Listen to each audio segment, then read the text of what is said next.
Friday night matchup between Hurricanes and Tiger Sharks. I am Reynald Gabat and I'm in the broadcast booth and I'm joined by the boom man himself, Peter Lacey. It's a pleasant good night. The top two teams in NEBL, BBL history face off tonight. A potential finals matchup between the Venice Hurricanes and the San Pedro Tiger Sharks. Of course, the BBL is sponsored by the official beverage of the BBL. Enjoy your thirst, Sprite, Belize Bank, eCash, and powered by Next Gen. Peter, anticipation is building inside the Civic Center tonight. What is your take? Let's start with the visiting San Pedro Tiger Sharks. They always say good things come to he who waits, and they weren't ready last week, but the San Pedro Tiger Sharks always manage to put together a formidable roster that not only is capable of making a playoff run, but definitely getting to the championship run. And when you have someone like Francis Arana, who was a pass-first point guard for most of his career, and now you have someone like him that has, shown that he has that offensive skill along with his passing prowess to take over games late when this San Pedro Tiger Shark needs him the most. And when you have one of the the underrated players in Jamal Kelly, not necessarily the fastest player, but definitely one of the quickest players that you will see, he definitely has that ability to get by the defenders. So you're going to see two formidable scorers in the backcourt for the San Pedro Tiger Sharks moving forward. No, Martavius Adams, he was supposed to be with the Sharks tonight, but I had a conversation with Coach Rico Block earlier when he stepped into the Civic Center, and he told me that Martavius Adams, he's not in the country because of passport issue, and he's not sure if Martavius Adams, will be joining the team. He's looking at a 6'8" player from out of Africa that he's trying to bring into the country to have this size up front. The game is about spacing. The game is changing. We're not about that traditional post-up under the basket center that we have been accustomed to in whatever region or level of basketball in the world that we tend to see. So with the possibility of Martavius Adams not being with the San Pedro Tiger Sharks, I'm looking for a faster San Pedro Tiger Sharks team that will be depending on cuts, getting to the basket, and of course kicking out to the most dangerous, prolific three-point shooter in BBL and perhaps maybe even semi-pro history, Ashton Edwards. All right, we have about 8 minutes before tip-off inside the Belize Civic Center tonight. So what we'll do, we'll go to a break here, and when we come back, we'll be taking a look at the Belize City Hurricanes. And I sat there, watched these guys warming up, and I'm seeing something special. So we'll talk about that when we come back from the break. We'll be back.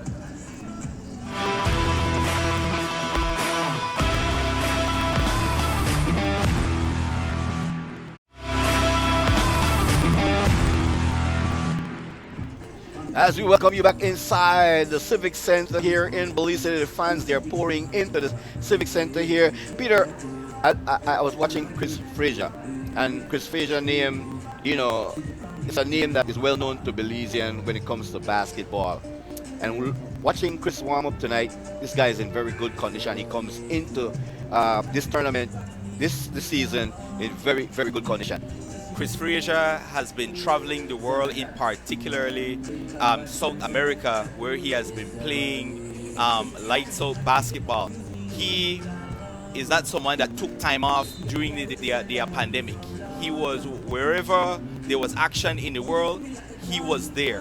The meal ticket, Chris Frazier, he will his presence alone is going to be from the beginning in the MVP conversation. And when you snatch someone like that from Verdes now back to the Western ballers, you definitely have a formidable roster moving forward. The problem, as I was speaking about spacing, is there going to be enough space in the paint for players like slashers like Cooper Lopez, Lindsay Lopez getting to the basket? Is he going to clog the lanes and perhaps create problems for them to get quality shots off against a formidable roster like the San Pedro Tiger Sharks? And you're right when you say that, Peter, because Chris Frazier, he is very aggressive on both ends of the court. We're talking about the defensive boards, offensive rebound. He thinks that every rebound is supposed to be his, and so bringing that up, we'll see how this will play out. But also, the Hurricanes brought in Alex Carcamo. He's a veteran in this game of basketball, but Alex looked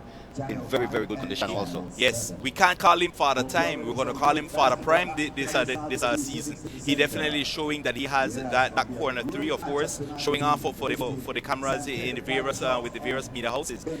What is he going to bring? Let's see if his body can hold up. At his age, you never know when that time can come. But if he is very conservative with his how would I say, his stamina and so forth, if he conserves that, he can definitely move forward and be a contributor for the Hurricanes in the playoffs. I think the best bet for San Pedro tonight to pull off this victory on the road is to play an up-tempo ball, play a running ball, have the big man crush the boards, the guards, they space out on both sides of the court, and then push the ball. If they cannot do that tonight and try to get into a half-court game with this Hurricanes team, I think they will be in some serious trouble tonight. But they have the players that can do that. Tompe Roches, I'm not sure what kind of condition Tompe Roches comes into tonight's play, but he will be because he can grab the rebound and he can start the fast break. Raul Tompe Roches, we have to say thank God for life. He went through a very traumatic experience in his life, and it's a miracle that he is here. So for the fact that he's even on the court is definitely a positive sign, and we look forward to seeing him being a regular contributor as he's been with the San Pedro Tiger Sharks throughout their history. All right, what we'll do, we'll go to a break, and then we will come back.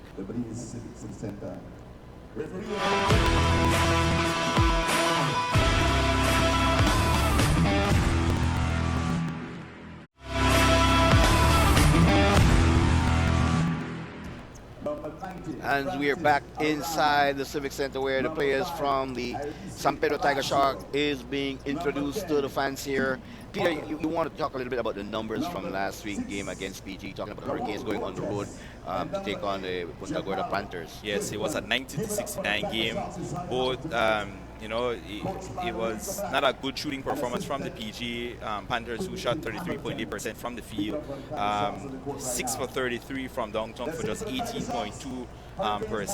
But when we look at the Venice Hurricanes, they were more efficient from the field at 48.1%, but only shot 2 for 17 from downtown. As we were alluding to about spacing, 11.8% from downtown is just not going to cut it against a more formidable team moving forward. Of course, you had Chris Frazier with 22 points, 13 rebounds, 3 assists, and of course, Father Prime himself, equaled Clancy Lopez with 15 points, 7 rebounds, 2 assists, and Clancy Lopez finished with 15.7 rebounds, 4 assists, and 3 steals. So we're going to see them trying to, create turnovers and get in the open floor and turn this into an up-tempo game. San Pedro has been traditionally a slower team, and that could definitely bode well because Martavis Adams is not here, or they could become a running team themselves. So let's see how the narrative plays out for this matchup here tonight. As we have the introduction of the players from Belize City Hurricanes, a very festive night inside the Belize Civic Center. If you're not here, you're surely missing out, Peter. And definitely, while they're introducing their players, we definitely have to say our sponsors, Sprite, enjoy your thirst, the official beverage of the Belize Elite Basketball League, Belize Bank, eCash, and of course, powered by Next Gen. Tomorrow night we'll be out west in San Ignacio, inside the Sacred Heart Auditorium, where the Ballers will be playing their second game of the young BEBL season. I think as a sports media house, it would behoove us not to talk about the hot gossip as it was that took place this past week with the overturning of the suspension of Kirk Shabba Jr. Smith. I got to speak to him because I didn't want to hear what the rumors were, what the opinion was on the street or on social media. I wanted to ask him what took place, why he ended up, doing what occurred, And and he said that he wanted to try out for all 8 teams, and that was not presented to him, and he ended up, he felt that what the Hurricanes were offering was something better, or he was in a better place. Now, of course, he said the signatures didn't pan out on the contract with the defenders, so the contract was null and void. So he, legally, he said he signed with the Hurricanes. But however, there is a governing body of the BEBL that consists of 8 owners, and the owners, which I would believe the other 7 owners, which excludes the Hurricanes, said that if he plays, we're pulling out. So at the end of the day, you have to pull your muscle if you're the BEBL, and you have to do what you feel is in their best interest. So it is what it is, and we're going to move forward, and let's see where the Kirk Smith Jr. Saga takes us. we're getting ready for the singing of the national anthem of Belize.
Gentleman and the lady, and we're about 3 minutes away from tip-off inside the Belize Civic Center.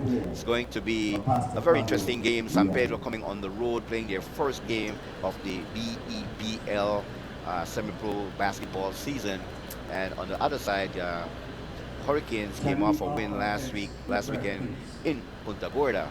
As we have a prayer. Almighty and most gracious Heavenly Father, Lord, we salute you.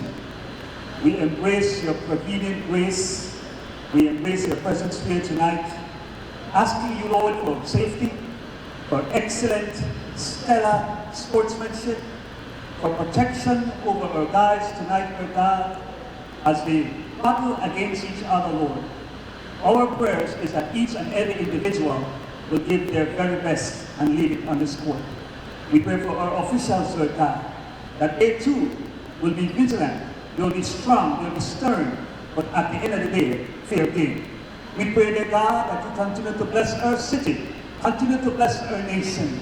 This is the beginning of Belize City opening up again, Lord God, for us to enjoy, to relax, and just be blessed by what we will experience here today. Thank you, Lord, for your presence here tonight. In Jesus' awesome name we pray. Amen. So I was saying, Peter, that Hurricanes came off a road win last week in Punta Gorda against the Punta Gorda Panthers, and so tonight they're at home. Quite a number of fans have gathered here inside the Civic Center to witness their home team go up against the San Pedro Hurricanes with what, 2 NEBL titles? The San Pedro Tiger Sharks have 3 and the Hurricanes have 2. And they're trying to make sure that they stack the deck to ensure a third championship this season. As you said, they're the regulars, which is the defenders, Tiger Sharks, Hurricanes, and then there's the team that's trying to knock on the door, which we thought could have been the Rebels, but the Western Ballers had other ideas last week, and not overlooking the appealing Panthers. But tomorrow night the Western Ballers are going to be in prime position to go 2-1-0, right? Having played the first 2 games at home. And for a young team like that, it's definitely important for them to get off on a hot start. Try and improve, because as definitely our condolences and in memory of Ian, definitely a very pleasant person to speak to throughout the years, Mr. Ian Mariano. Definitely he was the voice of the Hurricanes, but it's not only that, he was the voice of the city council, yes, the voice of the UT. Anyway, he could have contributed to basketball or any other thing that included youth. He was there. So it's definitely a great loss to the Belize City community and the nation at large. All flowers there. But what we'll do, we'll go to a break, and when we come back, we'll have the starting lineup for both teams, and we will have tip-off inside the Belize Civic Center. We'll be back.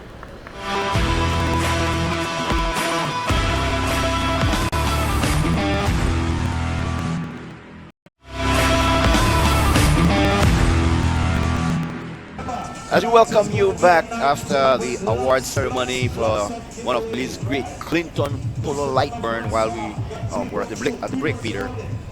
Yes, it's definitely in the talks. I can't say officially if it's in the works of renaming the Belize Civic Center the Clinton Polo Lightburn Civic Center or the Clinton Polo Lightburn Center.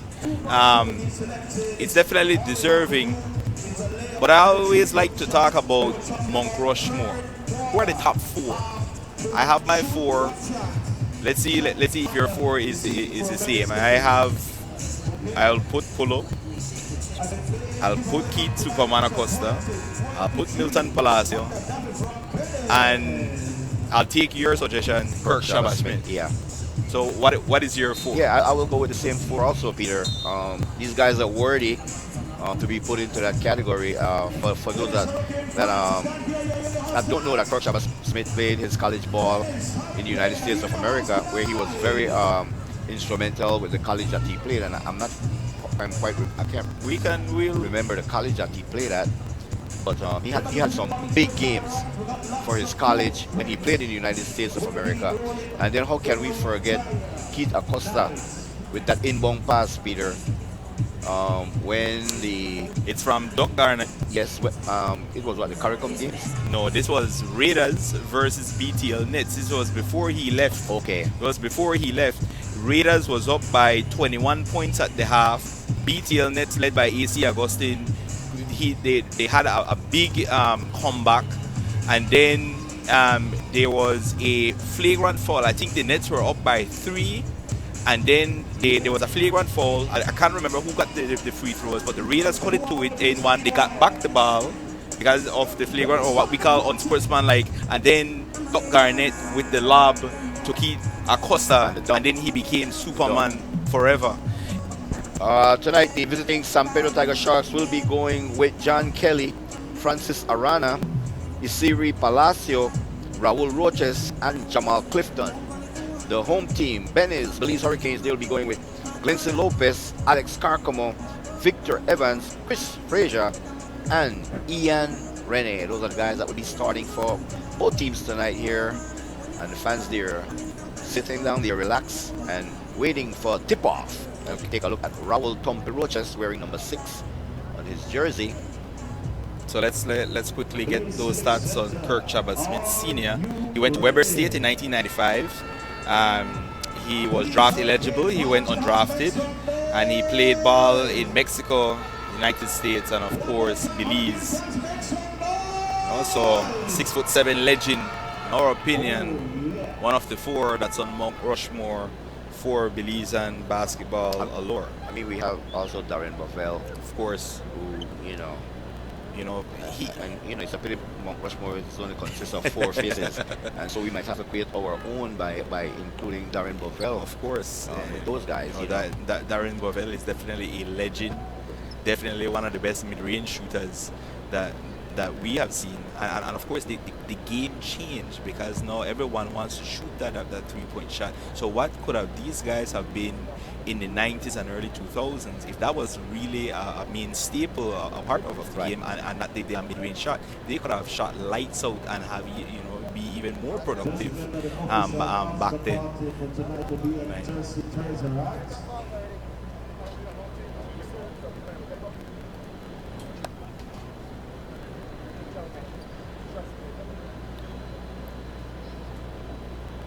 As you have Father Prime, Clancy Cooper Lopez. And he did migrate to the United States for a while, right? Talking about Quincy Lopez. Yes, he did play with Midland, and he made the decision that his family comes first, and he came back. And he is still a productive player with the Belize Hurricanes. And let's see where it takes him. If another opportunity comes up, maybe if his daughter is a little bit older, if he would take that opportunity again. But definitely proud of him as a father of making the decision that he did. Tonight's BEBL match is being powered by NextGen. Of course, Belize Bank, eCash, and the official beverage of the BEBL. Enjoy your thirst, Sprite.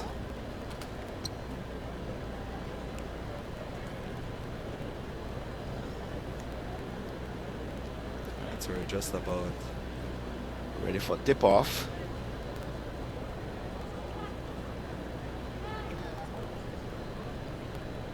And you know that Coach Rico Black, he knows how to go out and find the missing pieces, and so it's their first game in the season, and so we cannot grade San Pedro Tiger Sharks even if they come out with a win or come out with a loss. We cannot grade them on tonight's performance, because I'm telling you, Rico Black always have that trump card up his sleeve, and he will make sure that the team get into the playoff where they have shown in the past that they are very dangerous when they get in the playoff. Definitely, as much as the Hurricanes can stack the deck, Coach Rico Black has stacked the deck many times in the past to make sure that they put a formidable roster together. But what I like about this season, even though you have the deck stacked with the Hurricanes and perhaps with the Tiger Sharks and to some degree the defenders, what you're going to see is that Belize basketball or locals, because the sponsorship isn't there for all of these teams, you're going to have to dig deep. You're going to have to scout well to find those hidden gems of Belizean basketball players that we don't usually see, and that is going to raise the level of these guys when they play the Hurricanes, when they play the Defenders, when they play the Tiger Sharks. So let's see how this season plays out. And there are some great players that played in the Ahmadiyya Basketball League, and we must mention the Ahmadiyya Basketball League out of Belize City. With their consistent tournaments. And some dynamic players have played in the Ahmadiyya Basketball League. Yes, and they have definitely contributed to amateur basketball in getting these players that we normally wouldn't see, getting them the exposure that they definitely need. And you see a team like the Dangria Dream Ballers that have taken advantage of I believe they have the best contingent of local talent. So I know it was a tough loss last week against the defenders, but who is boasting more local talent than the Langriga Dream Ballers right now, and of course the Western Ballers. So it's Jamal Clifton against Chris Frazier, and we're on the way inside the Belize Civic Center. Father Prime to Clincy Lopez. Evans back up top. First three. No good. Meal ticket. Right out the sorry, that is that is number 13 there. Right, he jumped too early and he get rebound. San Pedro Tiger Sharks with their first possession of the night. Tiger Sharks top of the key. Raul missing there. Offensive rebound. He set up top for three. Too strong. And it's ricochets over the top of the backboard, and ball goes to the Belize Hurricanes. I'm expecting to see San Pedro a little bit flat, maybe the first 2-3 minutes of the first quarter. Yes, they definitely got to see what the guys have in the gas tank. And of course, the mid-range of Carcamo.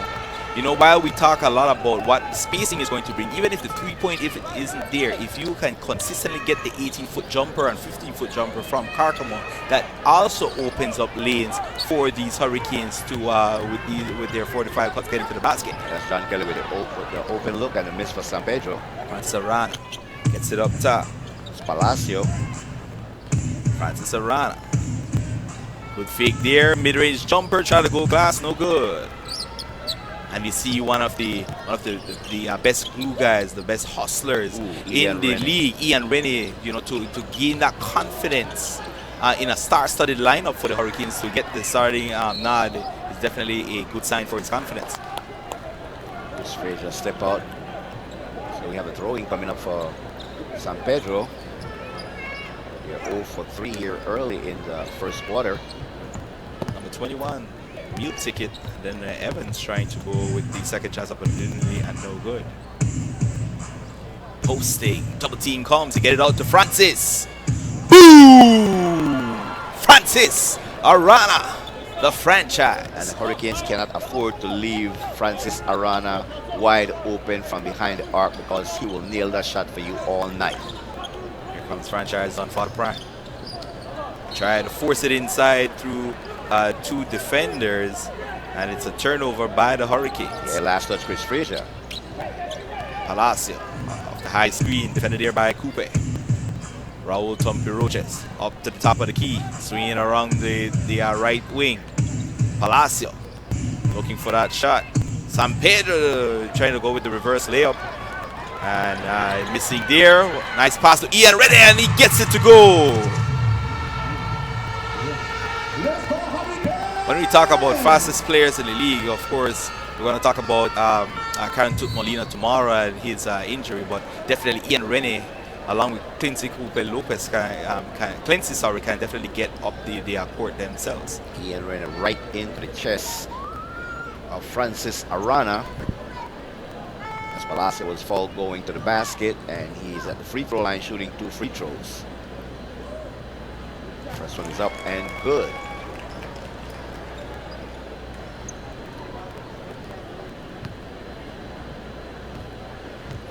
We'll have to wait and see how the bench will, how they will operate when people that goes to his bench. How deep his bench is to keep San Pedro in this game. Ian Rennie for 3. Boom! And that's just a positive sign when you're getting good minutes and points from Ian Rennie. Nothing but sugar from behind the arc for Ian Rennie. And the corner jumper and the point blank second chance opportunity is no good from Francis Arana. It's ball to the Hurricanes. Yes, Francis was right there with the putback, but unfortunately didn't make it. Let's go, Hurricane, let's go! Let's go, Hurricane, let's go! Ian Rennie will try it again, this time a year ball. Ball goes off Carcamo. As we said, shooting 11.8% last week. Shot selection, is definitely important. And you don't want to get trigger happy if you're Ian Rennie. Palacio trying to go, woo! The putback! Yes. Jamal Clifton going sky high for the offensive rebound and the stop back. Peter called it a putback. I say he stuffed it back. Ian Rene splits the defense, doesn't get it to go. Good transition defense there. Defenders. Ian Rene, what a pass to Clancy Lopez. 4-point advantage for the Canes. Unselfish basketball demonstrated here by Ian Rene. Palacio using his quickness. Gets it up top to Arana for 3. No good. Meal ticket. What a pass, but Arana getting back. Showing some good quarterback skills, but just couldn't get it over the linebacker and avoids the touchdown. We have our first timeout in the ball game. See off the offensive glass. Jamal Clifton going high for the putback. 9-7 San Pedro with the lead. 5:35 to go in the first quarter. And interestingly, I want to see what I think he's the oldest player in the BEBL, NEBL now, BEBL, Doug Penland for San Pedro Tiger Sharks. Yes, he's definitely someone that is always in shape. Definitely one of the principal owners of the San Pedro Tiger Sharks. But when he does get his playing time, he makes the most of it. Definitely on the defensive end.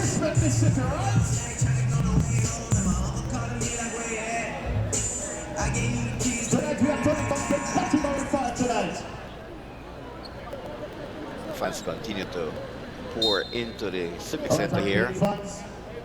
Hurricane fans, are you with me tonight? Coach Rico Black. Make some noise right now! And we see Lewis Peterson, the first change for Coach Rico Black, into the ball game after the timeout. The shot is missed there. So we see Tiger Sharks now going to their bench. What a cut! And what a pass, Peter. Yes, a beautiful backdoor cut to the basket. And a good play out of the timeout by Coach Rico Black. Comes Clancy. Evans. Dangerous pass, and they keep on trying to force it inside to the meal ticket. And it's good denial basketball by the San Pedro Tiger Sharks because they know where they want to go with the basketball. Just a good game plan thus far by the San Pedro Tiger Sharks, denying Chris Frazier the basketball early on. I'm not sure if it's Chris Frazier that picked up the foul. Hurricanes applying pressure.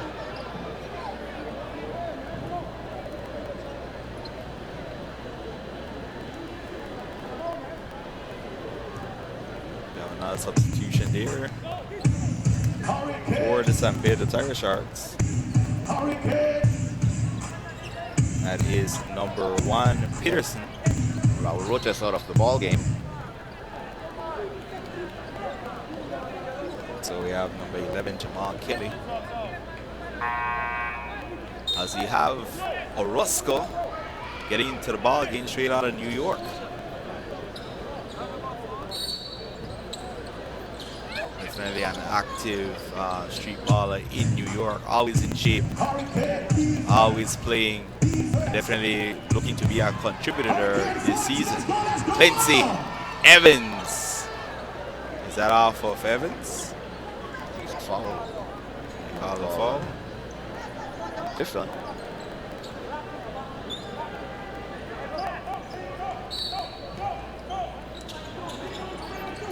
That's Tyree Orozco.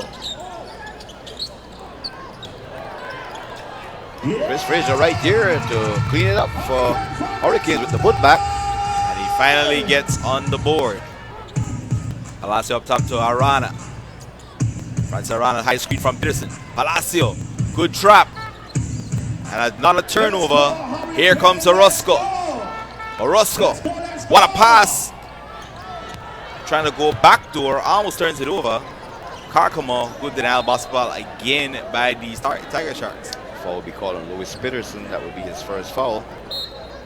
If you're the Hurricanes, yes, the San Pedro Tiger Sharks are doing a good job right now in in sending double teams. But you just have to be patient to see who is the open player, and hopefully they can recognize and get some decent cuts to the basket. Corner 3, no good. Frazier, meal ticket, is fouled, and Frazier will go to the line for 2 free throws. And if we take a look at it once again on the replay, he used his right hand to guard off the defender. Let's take a look. Let's go defense. Very questionable call. I thought I saw his right hand went out. Francis Arana. Top of the key jumper is good, and the game is tied. Let's go Hurricane. With 3:34 to go in the first quarter. Hurricane Let's fans. Lopez. Hurricane fans, I can hear you. Right wing, Hurricane fans, spinning I it can around. hear Here comes more denial basketball. They're setting 3 players this time. What a move there by Evans. With 2 defenders around him, eluding both defenders, going to his right. That foul going to the rim. What the Tiger Sharks want to do is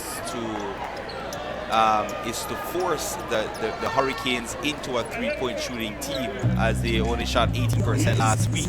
So they're doing a good job at denial basketball, but let's see if the Hurricanes continue to force it or if they'll try to get some wide open 3-point looks.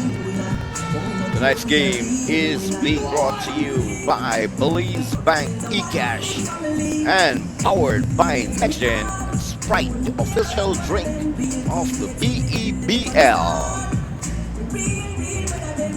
So a very low scoring first quarter for both teams.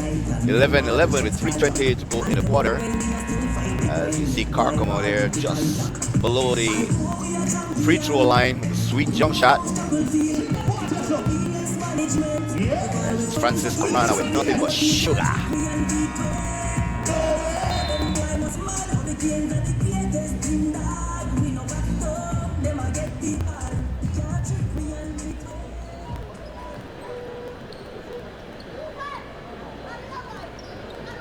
Tyree Orozco, number 11.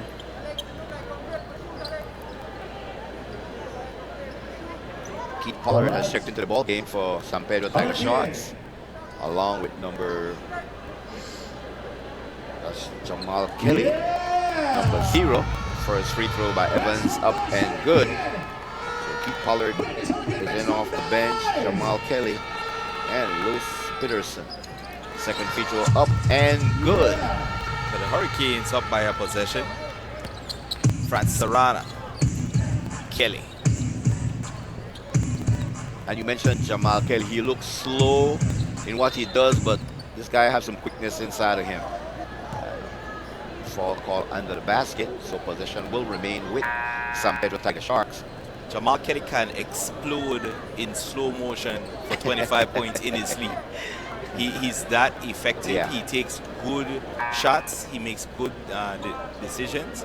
But let's see what is Jamal Kelly coming out of this pandemic. He definitely looks like he's in good shape. Yeah, he missed his first 3-point shot. I just remember that he was in the doghouse for years on the San Pedro Tiger Sharks roster, and he got an opportunity against the Belmont Bandits when the Bandits finally broke through and won their championship in, I believe that was 2017. And he just took off and he never looked back. And that's because he was sitting behind Ashton Edwards, and at that time Ashton Edwards was one of the most prolific 3-point shooter in the NEBL. I think he had like 6 3-pointers in that game against Bandits, if I can recall. Corner 3, boom! Orozco. Is it waved Let's off? see if the basket is good. Let's see. What a pass from yeah, Father that's Prime. an illegal screen there by Can we see that again? yeah, an illegal screen by Alex Carcoma. He was trying to set the screen for Orozco. Was his feet moving? No, it's not a travel. See, Yeah, his feet was moving. When you're setting a screen, you have to set your feet. So it's definitely a good call from the referee. You cannot be moving your feet while setting a screen. 3. Too strong. for calling Akeem Waters. The Iceman Checked into the ball game for Suncourt Hurricanes.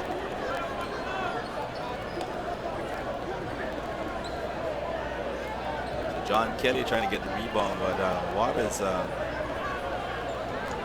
John Kelly is 2 for 2 from the free throw line.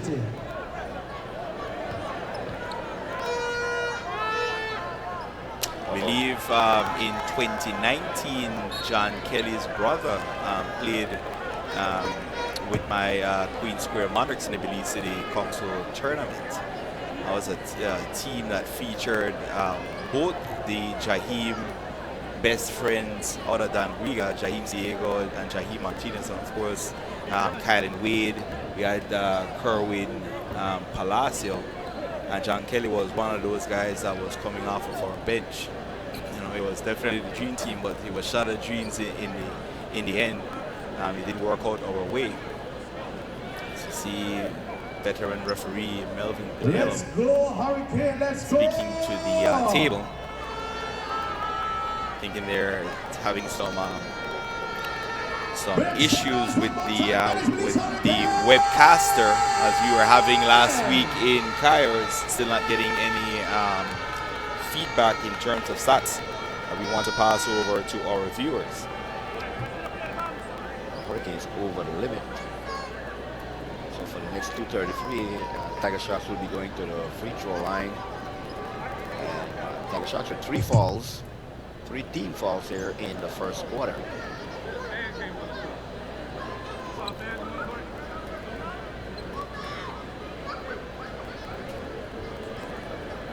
So it's going to be a very huge rivalry. Well, it is a rivalry here in Belize City. Hurricanes and the Defenders, as to see who owns the city. And I can't wait for that matchup. Yes, and it's definitely a respectable crowd here. Yeah, pretty much equals what we saw from the Defenders last week. And I guess it comes down to who's putting up W's. It will be the ones to get the fans out. There's something going on in the court. But what we'll do, we'll go to a break, and then when we come back, we will continue here with BEBL basketball from inside the Belize Civic Center. We'll be back.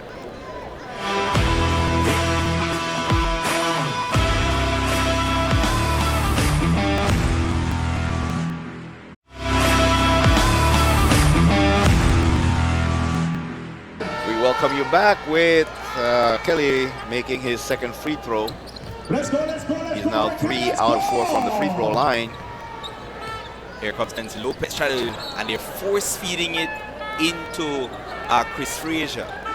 What they need to do is to bring Chris Frazier up into the high post. Of course, the San Pedro Tiger Sharks are probably going to try and double or triple team up, and that's where you can go for these baseline cuts, but they just have Chris Frazier under the basket. The spacing is not going to be there. They need to adjust. Francis Arana with the elbow jumper, and he gets it to go. Francis Arana with his 5th point here in the first quarter. What a pass. There's the cut. Very good. Second chance opportunity. Meal ticket. Second chance opportunity there for the Hurricanes. And this is when Chris Frazier is at his best, attacking the offensive glass.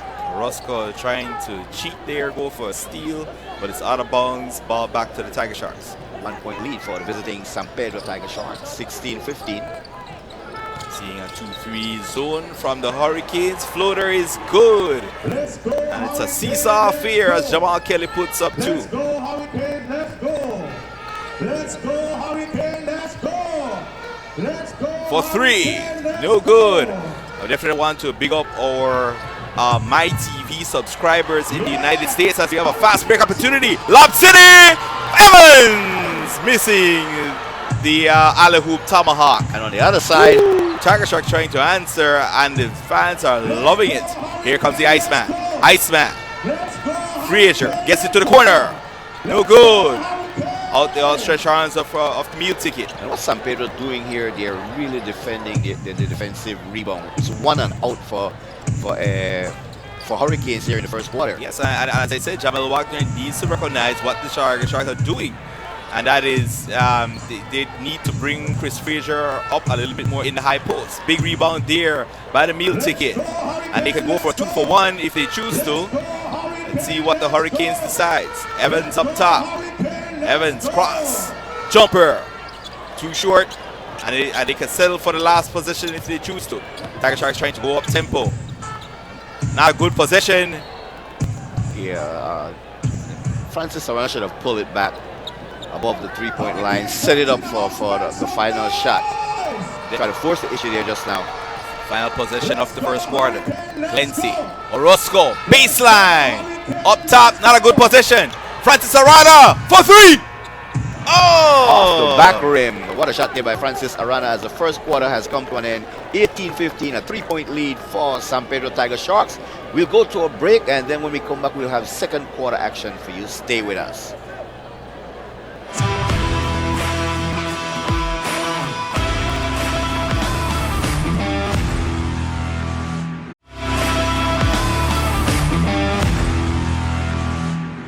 As we get set for second quarter action, we got to big up our sponsors. Sprite, enjoy your Thursday, official beverage of the BBL, Belize Bank, eCash, and of course powered by Next Gen.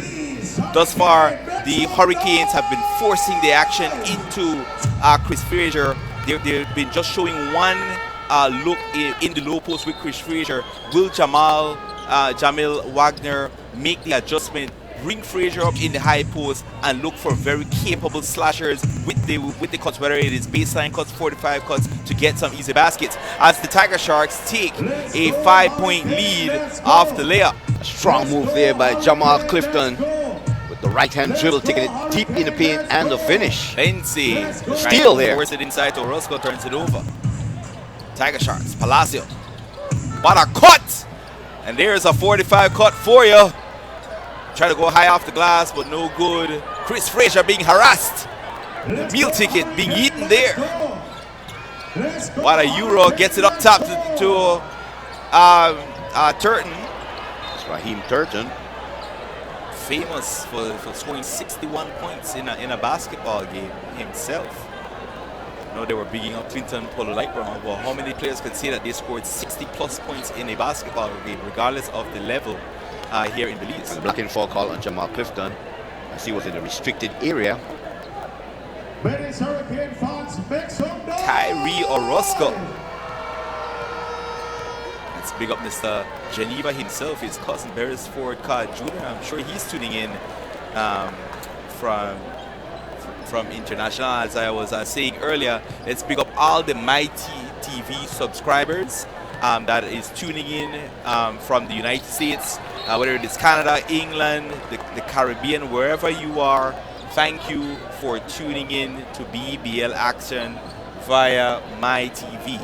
Fall call here on Keith Pollard. I have to big up Mr. Eric Nicholas. My opinion, he's going to be one of the best shooting guards that we have in this nation. And I know he is a bit annoyed of my analysis of the PG Panthers thus far. But the truth is the truth. Those guys need you, and you're not here. So, let's go Another with possession for Hurricanes with Akeem Waters. So it's ball back to the Tiger Sharks. Not sure if Akeem Waters got any minor lacerations there. We're definitely bothered looking at his hand. So the players have their nails clipped. So we have Jamal Kelly, Palacio on the floor. That's John Kelly as well. That's Ashton Edwards there with the miss. He's on the floor also for Tiger Sharks, number 11. John Kelly.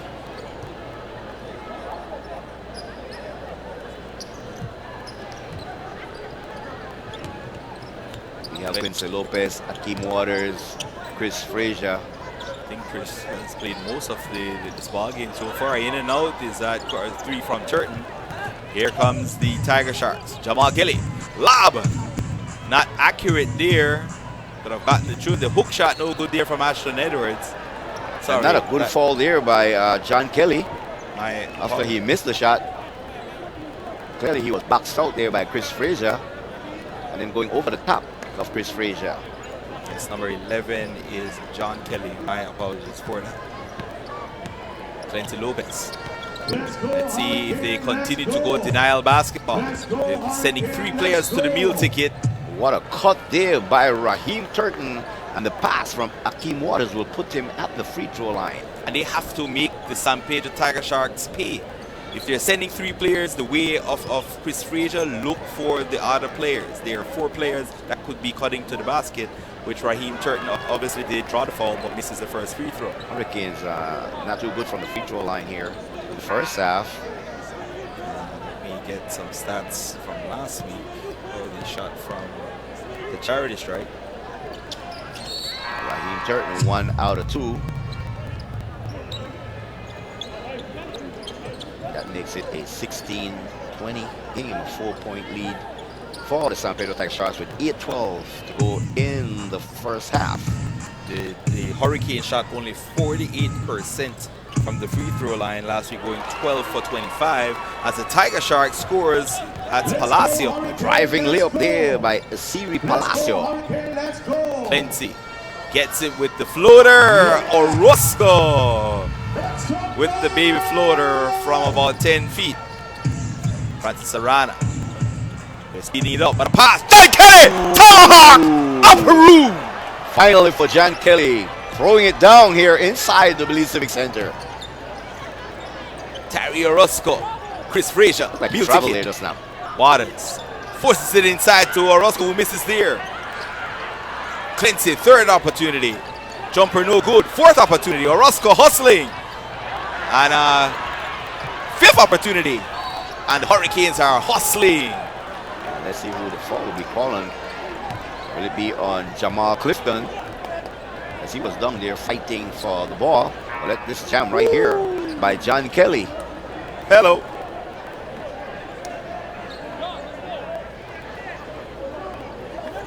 And so we see this quarter, the Hurricanes crushing the offensive glass, but they are not getting the score. They'll go to the free throw line. And is that correct? I'm seeing 16 fouls already in this quarter for San Pedro. I don't think that is right. The physicality of the game is definitely getting up there.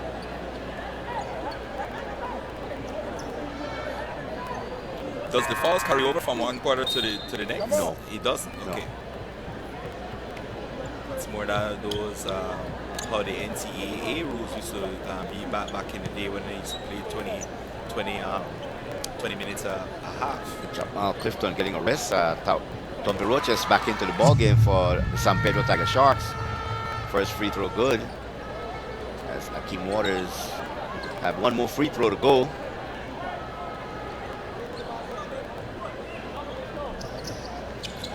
It is good. 2 out of 2 for Akeem the Dream Waters. Ashton Edwards, what a pass to Tompi Roches, but he slips out of his hands. He wasn't ready for it.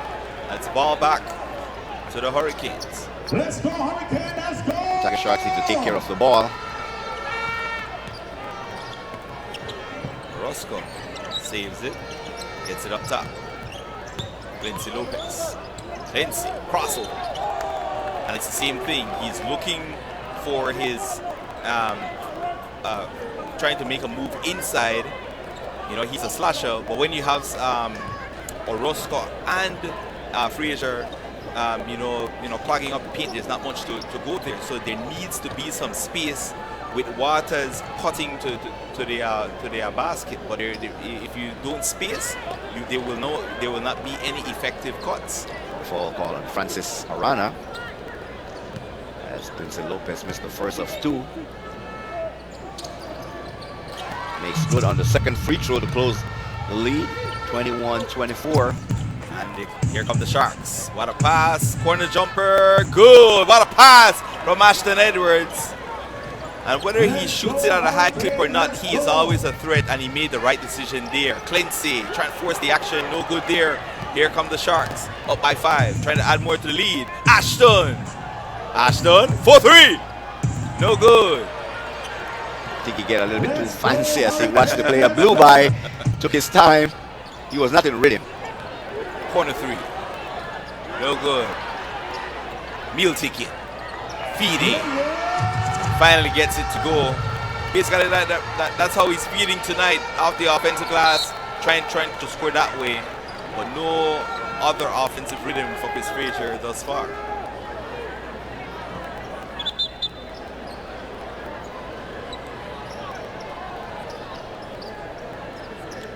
Tiger Sharks just down by a possession.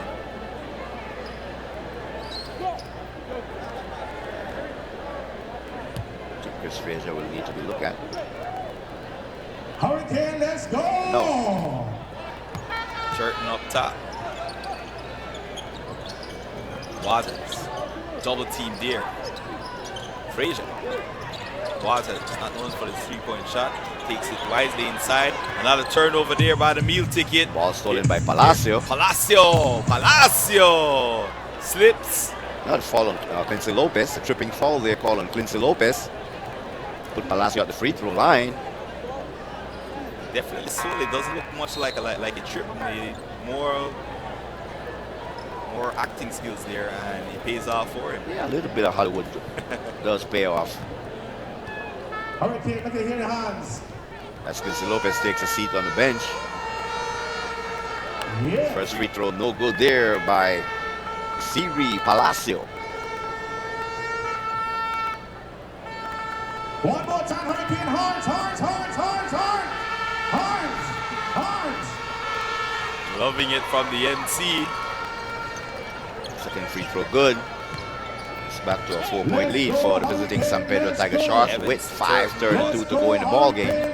Frazier finally coming outside, trying to go to work, gets it inside, and I'm telling you, see, he comes out to the high post, the guys are going to follow, and the cuts are going to be there. That time Raheem Turton going to the basket.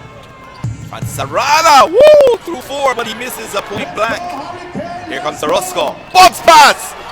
Oh, that was going to be beautiful, but he misses. That's Raheem Turton. Raheem Turton coming off the bench has brought some energy to the Hurricanes. I think he's going for his 7th and 8th point of this quarter. He's just a capable scorer. Once he's in the ball game, he's going to put up buckets. But I was looking at Raul Rochester now trying to get back on defense, and he's a bit slow. He is a bit slow getting back on defense, and so I don't think he's in that Raul type of condition that we know. Yes, and you know, when you have big shoes to fill when you're a relative sibling, right, of Raheem Nunes Roches of the Tampa Bay Buccaneers. Yeah. So he knows what he has to do to get into that prime Roches shape. I'm not sure if it's his brother or I think it's his cousin.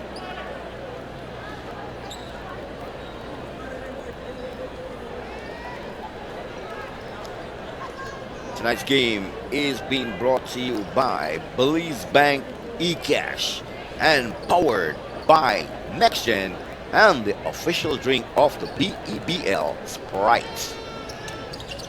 And the Hurricanes, let's see, definitely the scoreboard is... You're tied at 27 apiece. Yep, at 5:04. That's a 5-0 run by the Hurricanes to tie the ball game. Palacio. Turnover. Here come the Hurricanes. Hurricanes, can they take their first lead? Yes, they do! 29-27. Hurricanes on top. When Raheem Turton is not scoring, he's assisting that time. The pass to Hakeem Waters, who made good on the layup. Kelly calling for it on the right wing. Good zone there. And ball out. Oh, traveling. Very violation. good call there. Very good call by the referee. As Jamal Clifton back into the ball game after a brief rest by Coach Rico Black. See Prescadogan in the house. Evans. Evans up top. Seeing a 2-2-1 there just a while ago. Left wing 3. Boom! Evans for 3. Also a foul call under the basket. Let's see, off the 3-point shot. Yes, a foul call there on Jamal Clifton. And Victor Evans with a big and maybe we need to check how much fouls Jamal Clifton has piled up here in the first half. Just want to apologize for not having up-to-date stats. I need to get the webcaster for the live stats looked at. Coach Rico Black taking a timeout as Doug Penland has been inserted into the ball game for the San Pedro Tiger Sharks. And so we see the Hurricanes making a run here. It's a 10-point turnaround as they were down 5 going into the second quarter, and now at the 4:15 mark, they find themselves up 5. So definitely the Hurricanes have made adjustments on defense, and you're seeing Frazier. Not sure if it's at the request of Coach Jamel Wagner, or if he just realized, okay, it's not happening down in the paint. Let me go up high on the high post and see if we can get some movement there. But the Tiger Sharks, there wasn't much movement there. They're more committing to the inside. They're tearing the Hurricanes to shoot, but the Hurricanes are finding a way to score inside regardless. And the play of Tyree Orozco and also Raheem Turton, when being inserted into the ball game, very instrumental for the Hurricanes to be up by 5 points.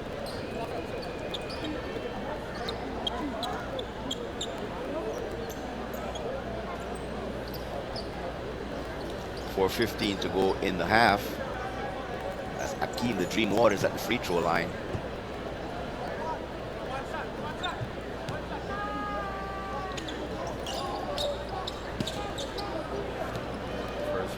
I think it should have been one free throw because the three-point shot, it was good. And then they had the fall under the basket, so it should be one free throw. He missed the free throw, so possession should go to San Pedro. Unless it was called a flagrant foul. As you're seeing on the scoreboard here, that's 9 fouls, perhaps in the quarter, against the Tiger Sharks. So maybe they are over the limit.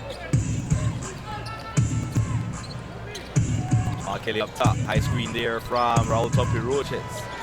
Doug Penland, Palacio.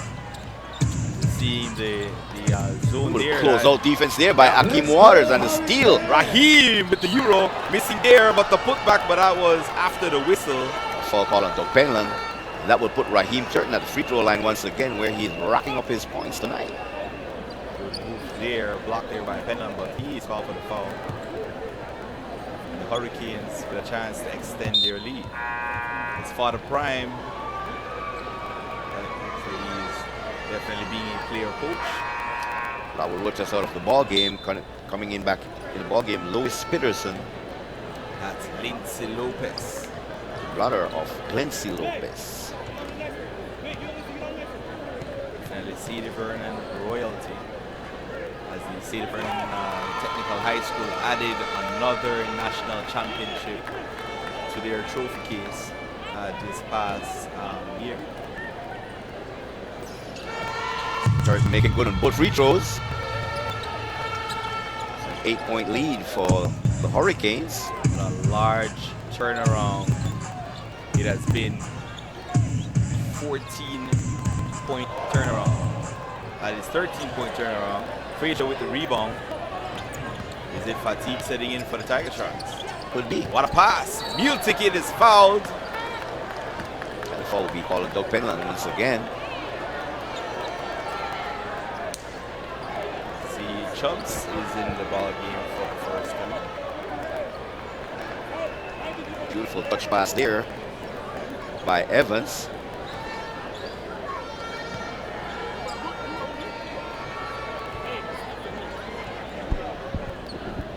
As he makes good on his first free throw. Victor Evans, that's Chris Frazier at the free throw line. Makes good on his first free throw.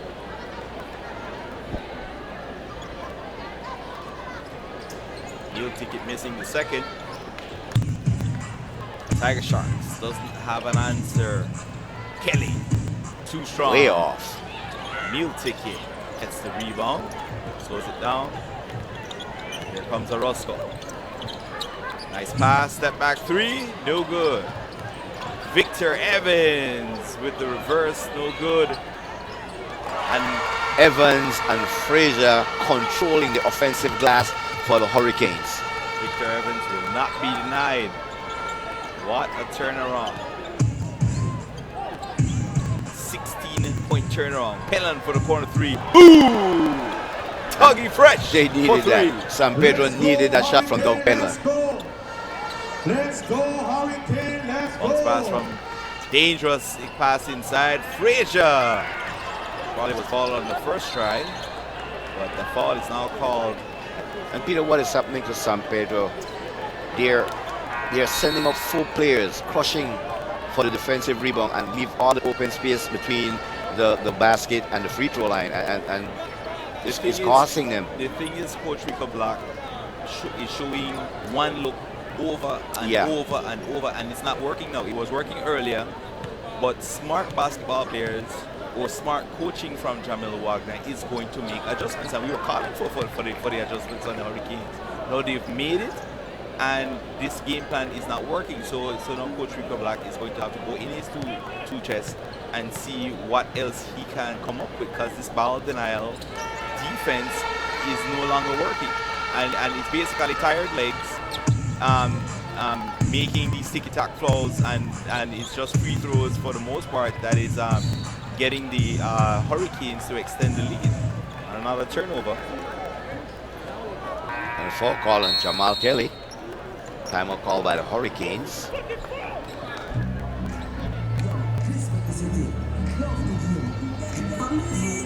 What was once a 5 points lead for San Pedro has disappeared, and now it's a 9-point lead for the Hurricanes. The strong play of Chris Frazier and also Victor Evans in the paint, causing havoc for San Pedro. I see that Coach Rico Black, he doesn't have the answer to slow down Chris Frazier and Victor Evans, keep them off the offensive glass. It was just a matter of time before they have figured it out. There's nothing special that the Hurricanes are doing.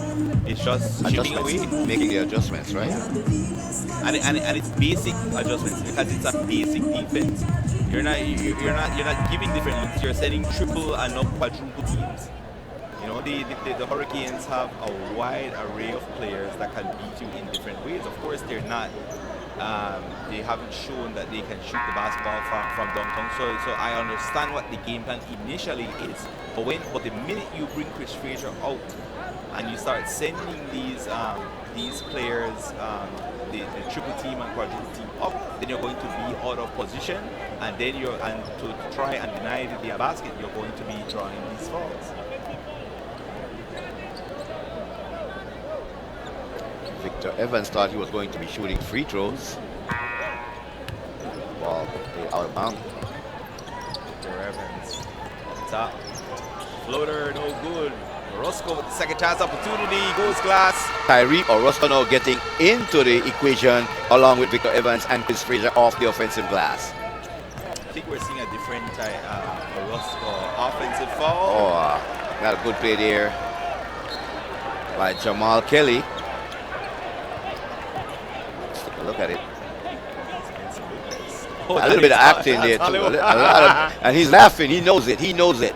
I'm gonna call him Mr. TikTok because he has a very popular TikTok feed. But that is some good acting skills here from Lindsay Lopez.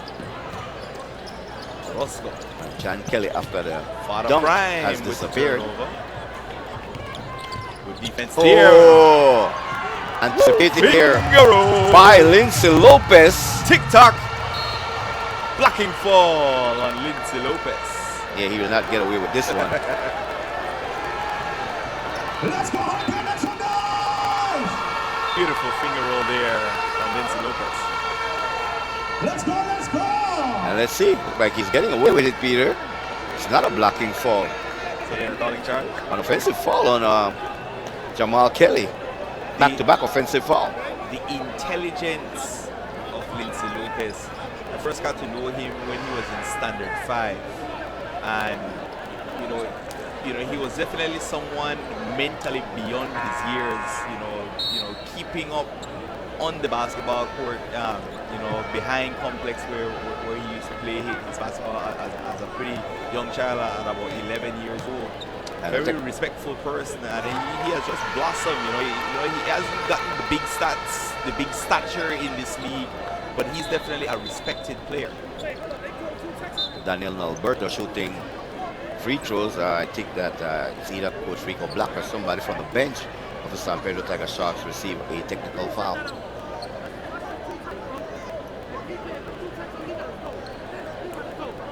So it will be 2 shots and possession for the Hurricanes. Daniel Body Alberto, a.k.a. the Soul Snatcher.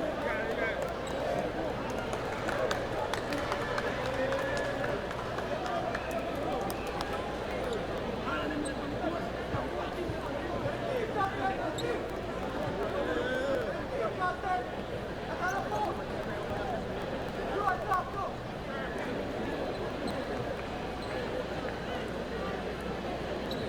it's Belmopan Red Tigers opening night tomorrow night. Inside, I'm not sure because I saw on the schedule. They have to be decided, but Yeah, it seems to that be they got decided. it worked out, and for now it's at the region. Okay. Definitely good that they got that figured out.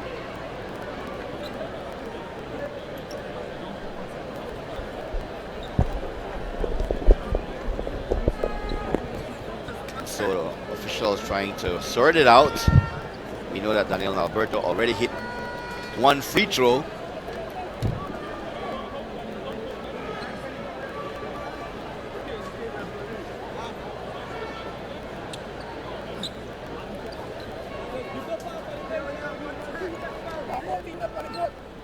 Tonight's game is being brought to you by Belize Bank eCash and also powered by NextGen and Sprite, the official drink of the BEBL.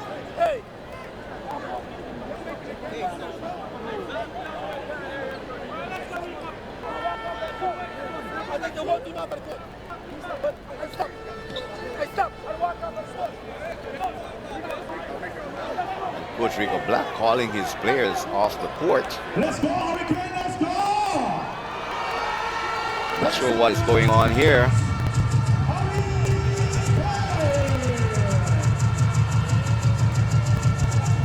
And you can see he's really upset about something. And his players, they are trying to calm him down and say, let's play.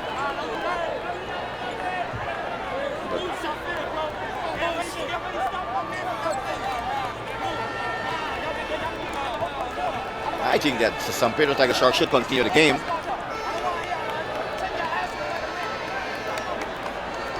Not sure what it's all about. But Peter Lacey, he's at courtside, and probably he will get some information. As you can see, Coach Rico Black with his clipboard.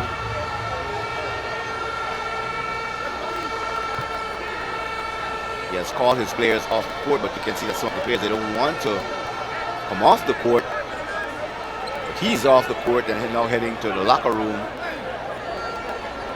And his players, some of the players, they're still there in the bench area. As you can see, Doug Penland is trying to keep some sort of calmness amongst the players of the San Pedro Tiger Sharks. It's a 14 points lead for the home team, the Hurricanes. And you still have another half to go in this ball game. And so I think that Coach Rico Black should come back in the coaching box and lead his team.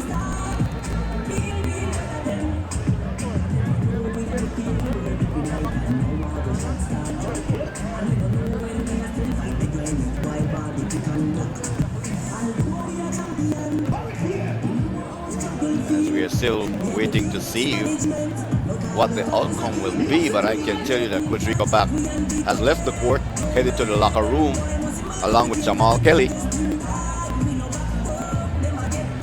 But about 8 players. And what is going on here? What is going on here? As that's Harkuma making an advance to the referee. As a law enforcement officer, they are now involved in, and this is not good. This is not good for the BEBL, folks. This is not good.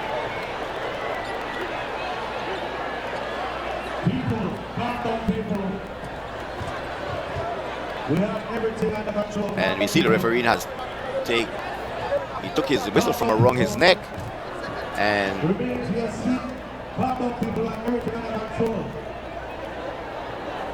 we see now all 3 officials, they have their bags and they're leaving the court area, escorted there by the female police. And this is not a good showing for the BEBL.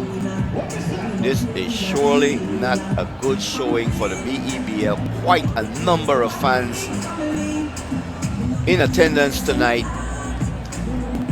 They paid their money to come and see a game between the San Pedro Tiger Sharks and the Venice Belize Hurricanes, not to see a player trying to attack one of the officials, not to see the head coach of San Pedro walking off the court.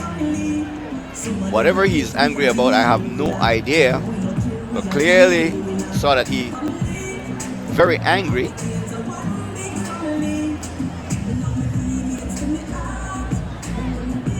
And so what will the BEBL,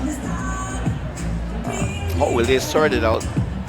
If sanctions will be given, to who those sanctions will be given.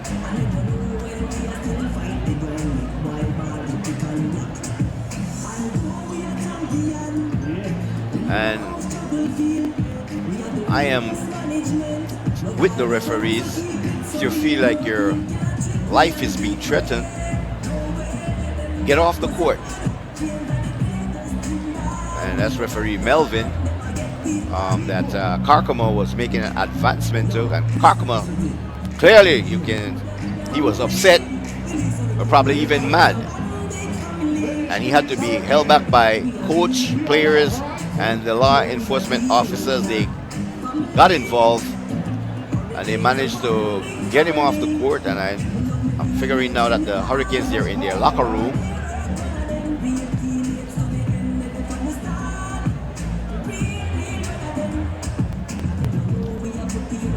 What we'll do, we'll go to a break after all that just took place, and then we'll come back and we'll give you an update as to what will happen with tonight's ball game. We'll be back.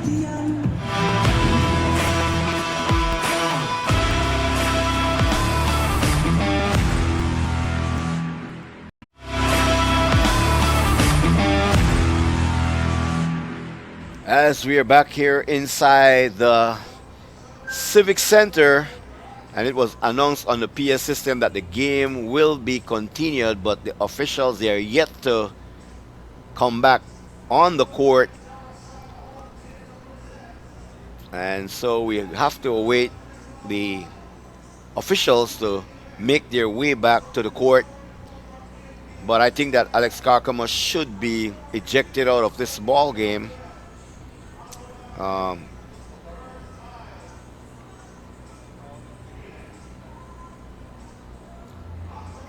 As you can see, both teams there, the San Pedro Tiger Sharks, they are still warming up. The Hurricanes, they're around their bench area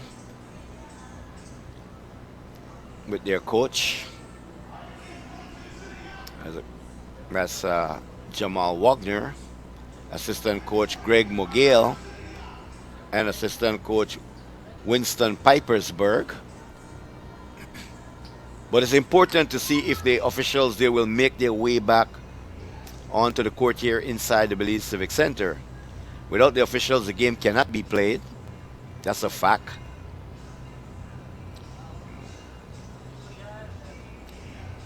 We saw them pick up their bags, and I'm not sure if they went into the officials' locker room, and if they did, what is the discussion going on inside that locker room right now? We have Peter Lacey down on the court level, and he's trying to get as much information that he can garner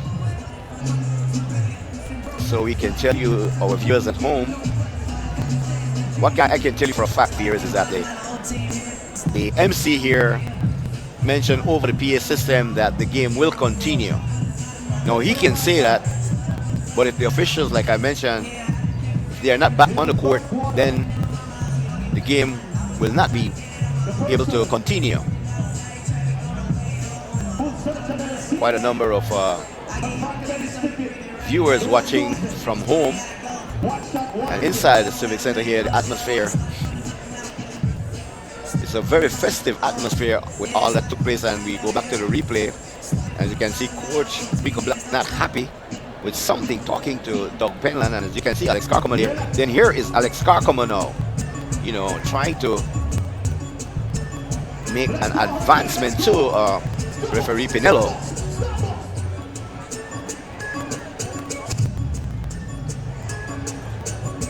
hot inside the Civic Center. I mean, the AC is on, but from what we just saw, tempers really up high. And we are yet to see Coach Rico Black. I'm not sure if he has made his way out of the Belize Civic Center.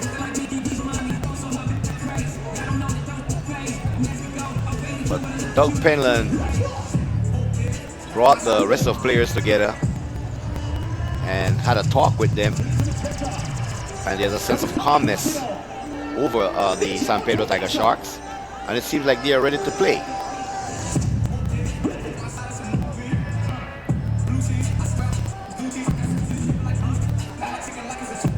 And he was close. As you can see, Kakamo was close to the official. And you see head coach Wagner there, Pipersburg, grabbing the jersey of Kakamo. And then the players, rest of the players came in along with the law enforcement officers to calm him down.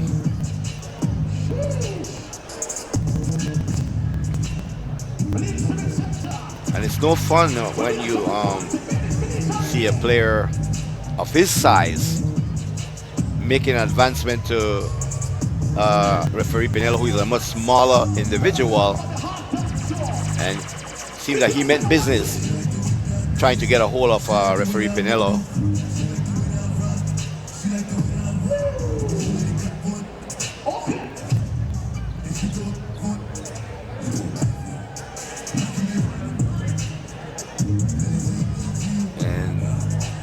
So like I say, both teams now, we see the Hurricanes here in a huddle. Tiger Sharks still warming up. But my concern is, where are the officials? That is my concern. Will they come back out?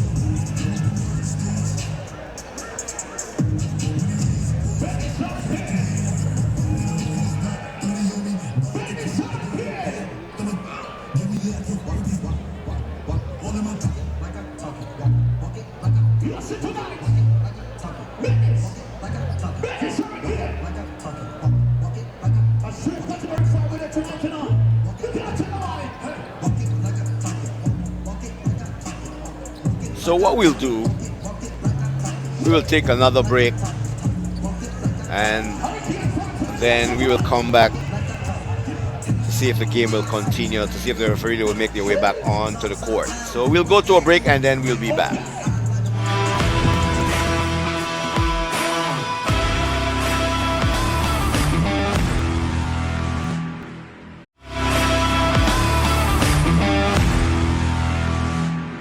As we welcome you back inside the Civic Center here in Belize City. We are still awaiting the officials to make their way back onto the court. As you can see, both teams, they're still on the court. The fans, they're still in their seats, waiting for a game to be played. We have 1 minute and 29 seconds remaining in the first half of this ball game. And we see Western Ballers and Running Rebels. It's not Western Ballers and Running Rebels. It's the Hurricanes and San Pedro Tiger Sharks. And the Hurricanes regroup and made a run in the second quarter and open it up to a 14 points lead, 44-30. And this is where we are at, with 1:29 to go in the half. Officials not back on the court. I'm not sure if the commissioner of the BEBL is in attendance, and I think he is in attendance. It's the Hurricanes home opener, and that is as much information that I can give you. And now we see two officials. They are back on the court, and so that makes for a very good sign that the game will continue. And I think we see the match commissioner right there, Mr. Glenn Gill. I think he's the match commissioner for tonight's game. And I know he had a meeting with the officials. And so two of the three officials, and let me see, I think Yeah, two of the three officials, they are now back on the court at the scorer's table. As you see Karkama right there in street clothes. So that means that he has been ejected from the ball game. So his night has come to an end. And just to give you a recap, if you've just joined us, he made an advancement towards referee Pinello, and he had to be held back by his coaches, teammates, and also the law enforcement officers in the building had to get involved. And they restrained him, and you can see he's a bit calm right now. But it's good to see that we have two officials there back at the scorer's table. And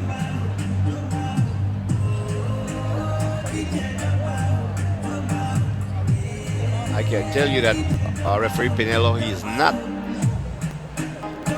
with the two officials that have come back on. But you see two more officials have joined him, and that's Bernard Pitts and I cannot remember the name of my good friend there, but they are both officials of the BEBL, and they're giving them some advice. And I think that the game will be much calmer now after what took place earlier, about 10 minutes ago, 10 to 15 minutes ago.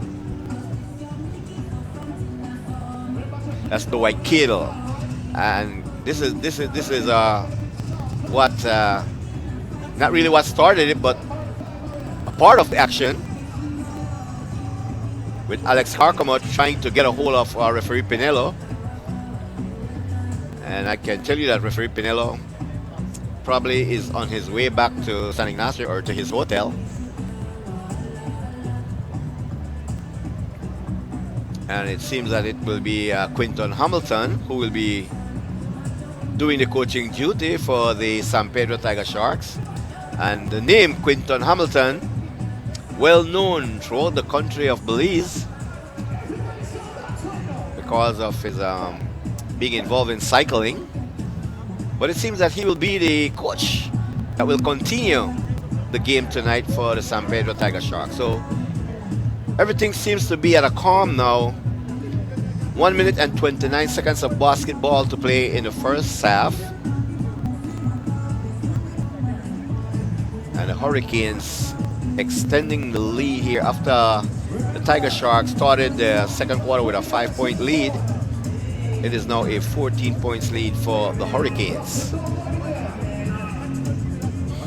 And so let's see if this will motivate the players from the San Pedro Tiger Sharks to come out and win this one for Coach Rico Black, who earlier got very angry. I'm not sure if it's because of the call, because at that time Daniel Alberto, number 14, he was at the free throw line shooting 2 free throws.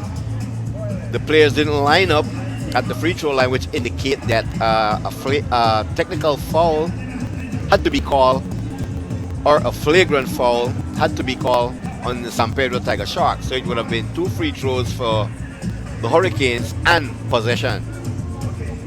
So let's see if we'll pick up from there with Daniel Alberto shooting 1 more free throw. And this is Coach Rico Black clearly upset, not happy with whatever took place.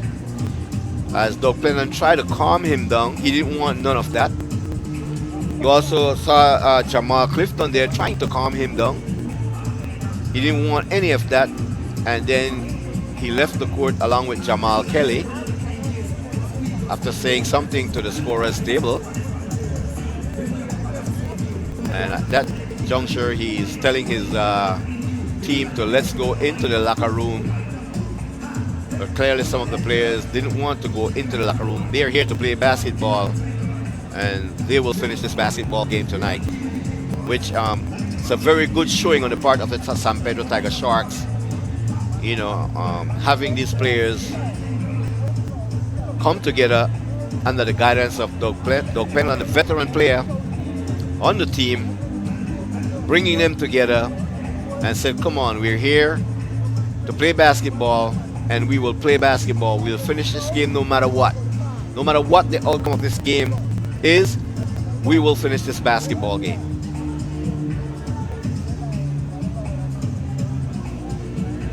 And so we should resume play any second now, having the two officials back on the court, teams back on the court. And just to remind you that tomorrow night we'll be coming to you live from the Sacred Heart Auditorium in San Ignacio, where Cayo Western Ballers will be hosting the Punta Gorda Panthers. It will be the second home game for Western Ballers. So the Panthers will be looking to get their first win on the road, as they lost their home opener last week, Saturday night, to this same Hurricanes team. Western Ballers, they won their home opener against the Orange Walk Running Rebels. And so it is week two, sorry, of the Belize Elite Basketball League. It was the NEBL, the National Elite Basketball League, but under new commissioner, the name has been changed to the BEBL. And tonight's game is being sponsored by Belize Bank eCash. And it's being powered by Next Gen and Sprite, the official drink of the BEBL.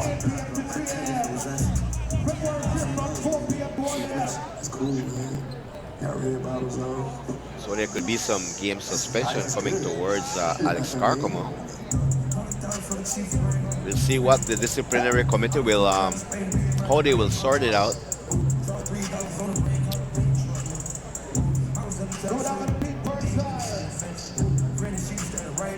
It will be sad to see a team pull out of the BEBL this early in the season. And you know, knowing Rico Black, we are very good friends. I don't see him as a person that will pull the San Pedro Tiger Sharks out of the BEBL. Yes, he's upset. I don't know why. I don't have the answer to why Coach Rico Black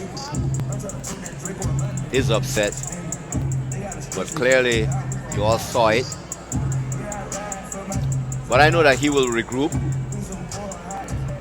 because this is what he loved to do. He played a lot of basketball in his youth, won numerous championships, playing inter-office, 3 NEBL title under his belt, and so his resume speaks for itself. So I don't see him pulling out the Tiger Sharks out of the 2023 BEBL season. He will come back, and he will come back even stronger, because that's just the type of person that Coach Rico Black is. He's a fighter, he's a warrior. So Nalberto at the free throw line makes a second of 2 free throws. And now the player, they will be making their way back onto the court. And so we see number 5, Palacio.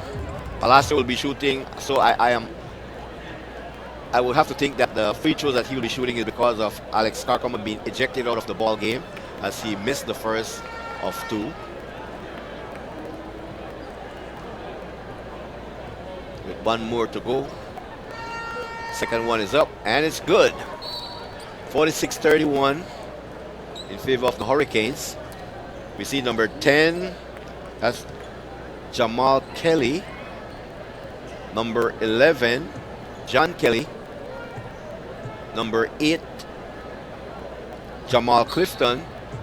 And these are the players that are on the court for the San Pedro Tiger Sharks, and possession will be given back to the Hurricanes, who will go with number 9, Lindsay Lopez.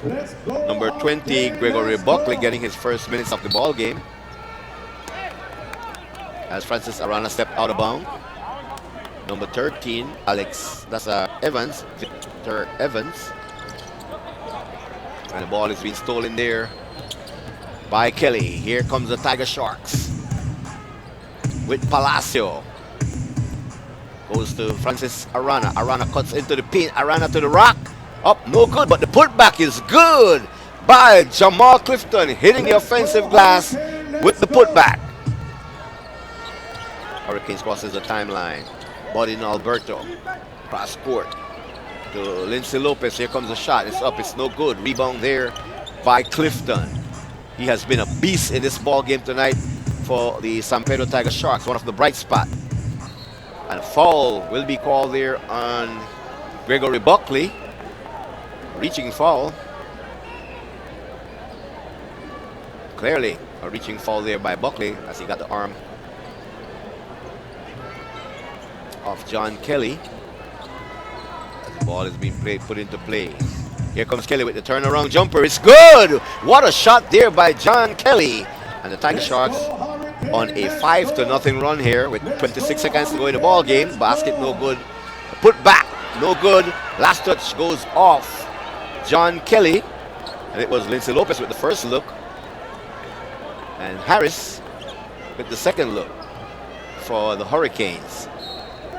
20.4 to go in the half. Off the inbound, ball goes to Harris. Being defended there. Here comes the shot from Harris, no good. Rebound by Clifton. Push by Palacio.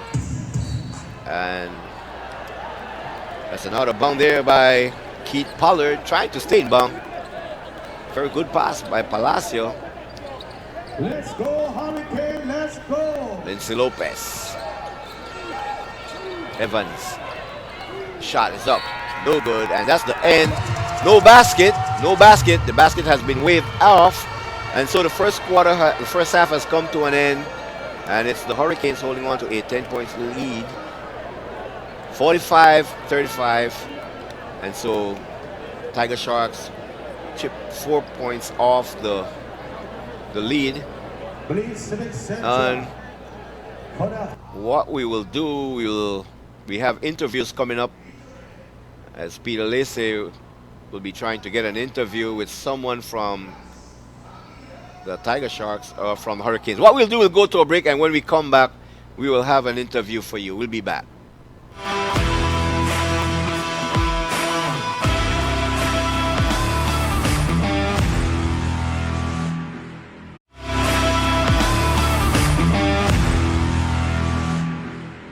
As we welcome you back inside the Civic Center, where they just had a halftime show, I want to take you down to courtside to Peter Lacey as he has an interview lined up for us. Peter? So we are joined now with Deputy Commissioner, veteran referee, Mr. Glenn Gill. The game was a 5-point deficit for the Hurricanes, and it turned into a 16-point turnaround. And then the game really got out of hand. Head coach Rico Black for the San Pedro Tiger Shark was ejected, and then we saw a reaction from Alex Carcamo, which ended up with a 10 to 20 minute delay. What went into the decision of not cancelling the game and deciding to continue the game as we have it right now? The thing about that is this, that the rules, the FIBA rules, govern everything that happens in a game, including those two situations where the coach got, he got a technical foul, and then one of the team followers had a technical foul, so that is two technical fouls on the coach, and he has to leave in that case. He either go to the locker room or he goes home. He cannot stay within the confines of the court. The situation with Mr. Kirk, I understand that he told the referee, let's continue the game, and the referee said in a little while, and he apparently made an aggressive move towards the referee, and he ejected him, and then he really did make a real aggressive move at him. Luckily that his team members controlled him and took him to the locker room. He is now gone home. So the game will continue because the rule covers that. I am sure that there will be some fines, and the game continues. It's basketball. Okay, in terms that we have seen things like this happen before in Cayo. What would you consider it? Would you say that it is improvement in how the league handles the situation compared to in the past at the Sacred Heart Auditorium with the past games? Well, I would imagine so, in that the referees should be trained and they should know how to deal with situations such as this. Okay, well, there you have it from Deputy Commissioner Mr. Glenn Gill. Definitely try to get some inside info as to what was going on. So to end the half, the San Pedro Tiger Sharks went on a 5-0 run. Let's see if this stoppage in the game can turn the momentum in the favor of the Tiger Sharks as they try to get back into this game. We'll be right back. All right, there you have it, an interview with the commissioner of tonight's match, Mr. Glenn Gill, giving us full details of how it played out.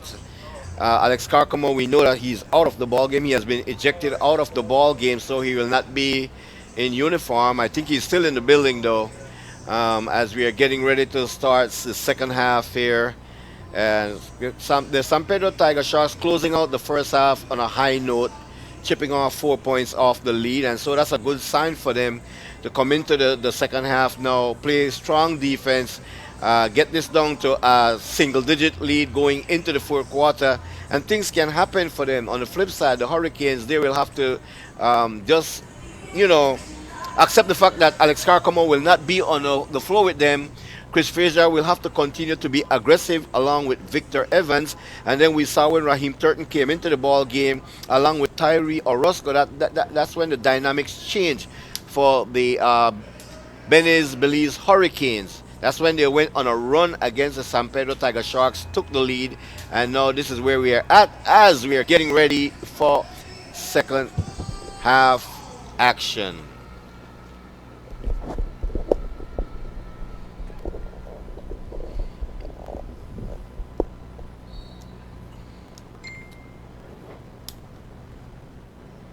So the adventure, what is now the second half of basketball, continues. And let's see if the Tiger Sharks, who went on a 5-0 run to end the half, can make something of it. Clinty thinks about a three, top of the key jumper. No good, and a foul is called. And let's see who the foul will be called on. We got some update from Commissioner Chris Magan about the webcaster. It doesn't seem that it's anything on our part in terms of internet connection or anything like that. It's just some malfunction from the FIBA website to get the up-to-date stats. Let's hope we can get that in the future, get that sorted out as fast as we said, so we can get you live stats and give you high-quality commentary. So we have Francis Arana up top to Palacios. Francis Arana thinks about three. Spin move off the glass, draws the foul. Doesn't get the deuce, but he will be going to the free throw line for 2 free throws. Let's see who the foul will be called on. And the foul call on number 32, Jamal Harris.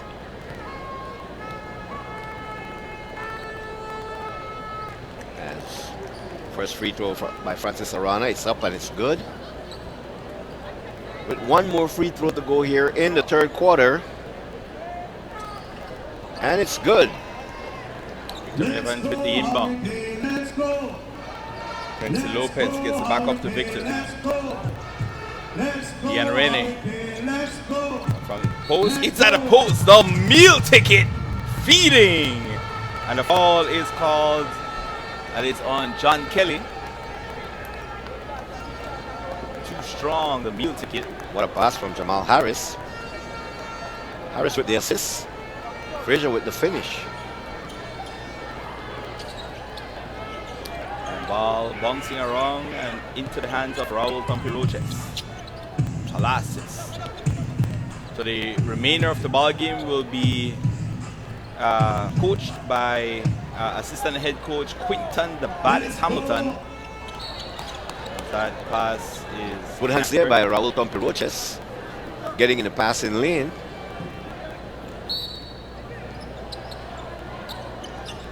Lopez into the meal ticket.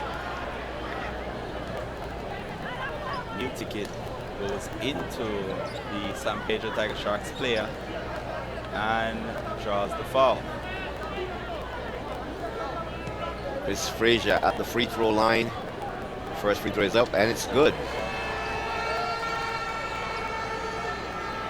47-37. Hurricanes up. Second free throw is up and it's also good. And what San Pedro need to do that whenever the ball is in the paint, they need to play defense with their hands up. They're getting caught with their hands down, and that's why the reaching foul is being called on them. It's also with their feet moving as well. That's a blocking foul on Ian Rene. And I like this guy right here, Jamal Clifton. He's very aggressive.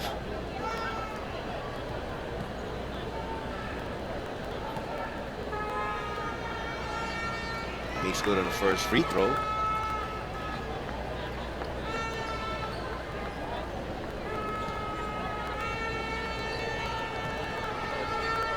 Second free throw, and he makes them both. Let's go, Hurricane. Comes Victor Let's Evans. go. Landed by Palacios. Let's go. Almost still in there. Meal ticket. Pass is telegraphed and picked off. But John Kelly could not make them pay. Ball back to the Hurricanes. Clancy. Meal ticket. Tomahawk. Chris Frazier is getting it going. Yes, very aggressive that time, going to the basket with the jam. The good pass from Lindsay Lopez. See the trap. Excellent. And John Kelly was trying to go for the slam, but the ball slipped out of his hand. He was going two-hand, thought about the one-hand slam and turned it over instead. Last touch off Francis Meal Arana. ticket. And Raul Roach just wanted no part of Chris Frazier.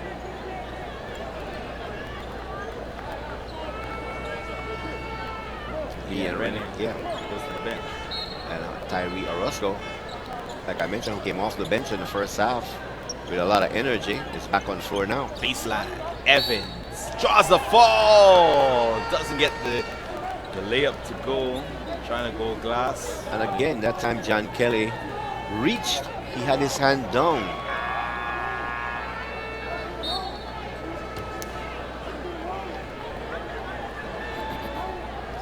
So Peter, you is Coach Rico Black still in the building? Or? He's still in the building. He's in the stands. Okay. So he was saw his wife leave, I guess, to go and tend to him, and he's all cooled down. Okay. Very You know, good. he is in the stands right now. All right. As Both Evans free make good throws on is both made. free throws. Now a 14-point advantage. And at the end of one, it was a 5-point deficit for the Hurricanes. But it has all been them as it's a plus 19 turnaround. Of course, there was that 5-0 advantage to end the half, but the Hurricanes. And that's a John block Kelly shot. need to be more aggressive going to the basket. That should have been a dunk and the foul. Look at the hustle of Jamal Clifton. Pass. Clearly, you see John Kelly going to the rim very and he weak. had a powerful slam Yes, early he did. on, Yes, but he did. because he missed that dunk in a couple possessions ago, sometimes that can take away your confidence.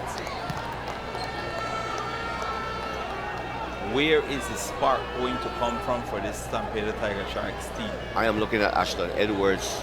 Yes. He can light it up. He can light it up. He's on the floor.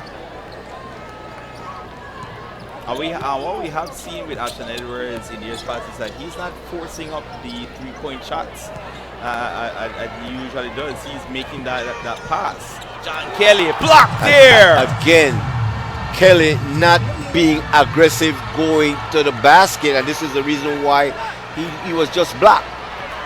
And you see, the confidence is gone for Kelly. He needs to get it back. Clifton. The hook shot is no good. Here come Clancy Lopez with the finger roll. And clearly that should be a flagrant. unsportsmanlike. It's a flagrant foul call on Jamal Clifton. No need for Clifton. Yeah. But clearly you saw the push with the elbow.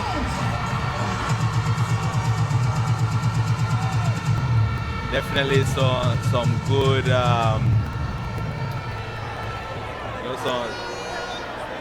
want to say sportsmanship, but it's good gamesmanship is the word from Clancy Lopez. You know, invading his space, getting the player to react. He gets pushed down, and he gets rewarded with 2 free throws. 56-40. This is the second. The Hurricane will maintain possession of the flagrant.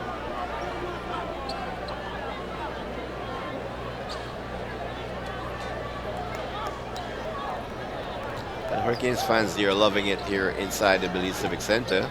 Yes, and I must commend the fans in the building. They were composed, you know, and they definitely, you know, kept things, you know, on the rocks. You know when liquor can get into the system, you know, it could have been some disruptive plays, a place, you know, with at least a few thousand people here, and they definitely kept their composure.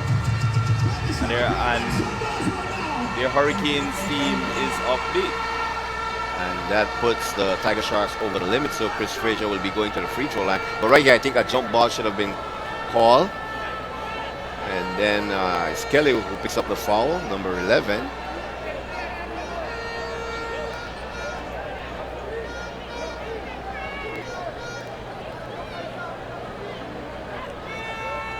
Definitely had a quiet first quarter, but he has, you know, he stayed relentless, he stayed committed, and you know, it's just a matter of time, you know, in the mind of Chris Frazier that the defense is going to break, and he is going to have his way in the ball game. You know, he never got flustered, he never wavered, and now it's paying off for him. Woo! Blocks again! It's a block party! And Tiger Sharks cannot buy a basket. Woo! Crossover through the leg. That's pretty. And Ashton Edwards doesn't like it. Technical foul.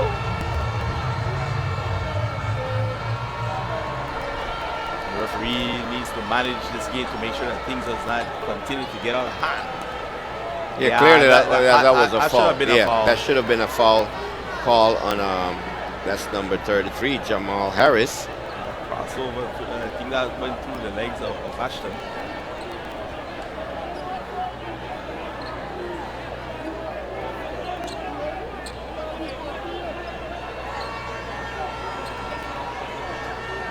.6:14 to go in the third quarter.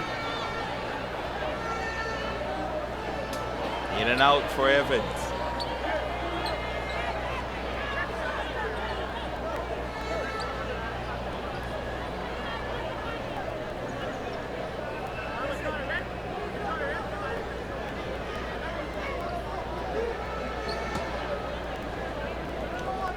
You can see John Kelly, he's still hot. You cannot let the referees take you out of a game. There's a human element to it. You know, we haven't seen the league use the replay system. You know, I know that, you know, it was attempted some years past, but we haven't seen it as yet, because I feel that calls like these, even though the game is sort of, I don't want to say blown open, it's just 18 points. A lot can happen in the last 16 minutes or so in the ball game, but this is where the replay system comes into play. You have a screen.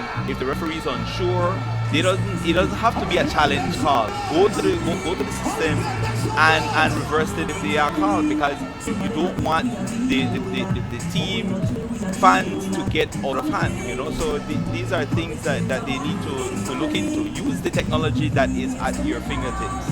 You think it would be wise for the officials to use a headset? Yes. Have someone in the broadcast booth with us that they can go back to the replays, because we have the replays right in front of us, and then they can, you know, make communication by way of that technology to say, well, you need to reverse the call. I would prefer it not be any of us.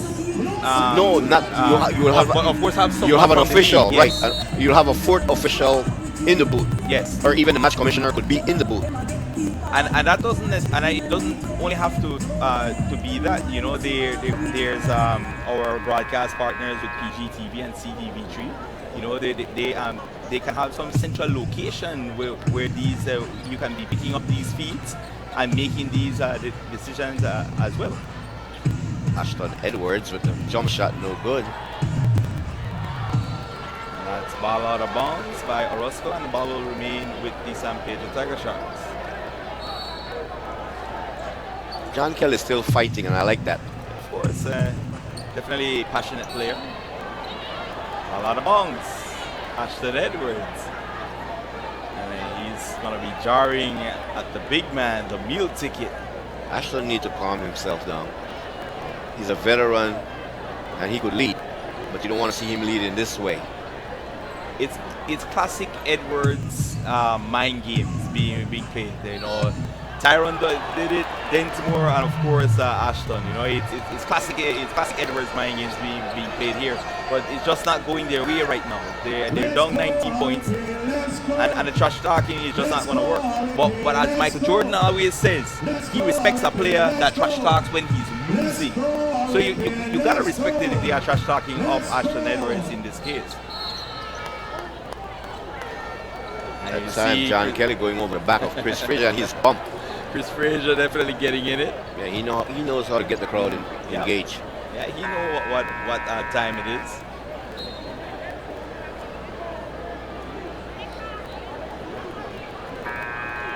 We have 5 minutes and 40 seconds to go in the third quarter. And here we go again. Here comes Francis Arana getting in the face of Tyree Orozco. And Francis is generally a calm player. A lot of these players are out of their realm, they're out of character right now. But the game, when you have 3 championships, right, for the Tiger Sharks, 2 championships for the Hurricanes, this is finals atmosphere. And we have seen it throughout the history of semi-pro basketball. When chips are on the line, it's going to get physical, it's going to get personal. And I'm sure these guys are friends off of the court, but there's a lot on the line, a lot at stake, even in the first game of the regular season. And you cannot take away, the energy that Chris Frazier is feeling right now, and I think that is getting on the nerves of some of the players from the San Pedro Tiger Sharks. You know, he's the meal ticket. He's a big fish in a not too big pond for right now. You know, having their way with the Tiger Sharks. Of course, there's other big fishes in that pond as well. The Nigel Jones of the world. We're going to see. Can't wait to see that matchup when defenders. Woo! Off the glass. The Lee's Bank is open. 24/7 e-cash. Slow down the bleeding a little bit for the Tiger Sharks. If they can come up and make big good. No good. That would have been big. They had a 3-on-1 fast break. 3-on-1. Arana decided to go with the 3-point shot. Not a high percentage shot. And you know, if he would have given up the ball, get a score, it will bring momentum on the back on the side. An 18-point right, game. right. Corner jumper from Harris. And the meal ticket. Jump ball being called. He was looking for the fog, but gets the jump ball instead. They will be jumping it. Possession goes to San Pedro. Francis Arana. Francis Edwards. No good. Yes, and that's a good call. The foul will be called on Jamal Harris. Push in the back. Edwards on all day. Misses it. Push in the back of Raul Roches. I'm telling you, there is a lull in this match. Yes, it is an 18-point lead, but it's a quiet 18-point lead. It's definitely something where the Tiger Sharks can chip away and get back into this game. There's a total time of 14 minutes and 47 seconds remaining in this ball game. It's not an overwhelming deficit. If the Tiger Sharks can put some sort of run in these last 4:47, cut it down to single digits, they could definitely be in this game going in the fourth quarter. Harris being harassed here. Here comes the full court press. And you got a defense with your feet. You're already in good possession with the full court trap. What you don't want to do is trying to go for the steal, get your hands in the action, and giving the referees easy calls to make. That's too easy. That's too easy.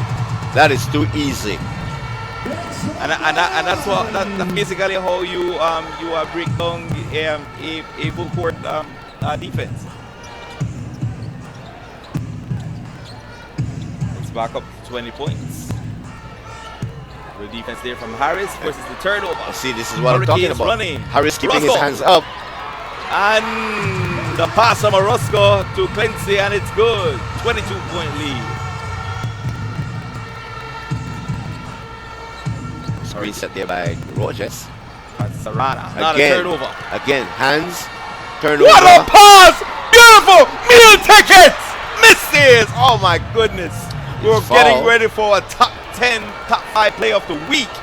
Woo! Evans with the no-look Oh pass. my goodness, Victor Evans with the Jason Williams trying to get it over to the meal ticket, but he with an uncharacteristic miss there. It's beautiful That would've been passing. beautiful, man. Beautiful passing by the Hurricanes.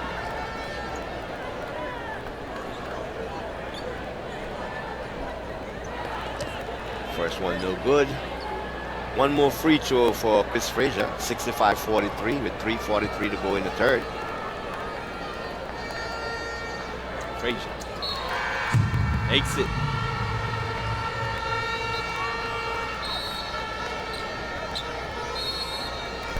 Timeout called by Coach Hamilton.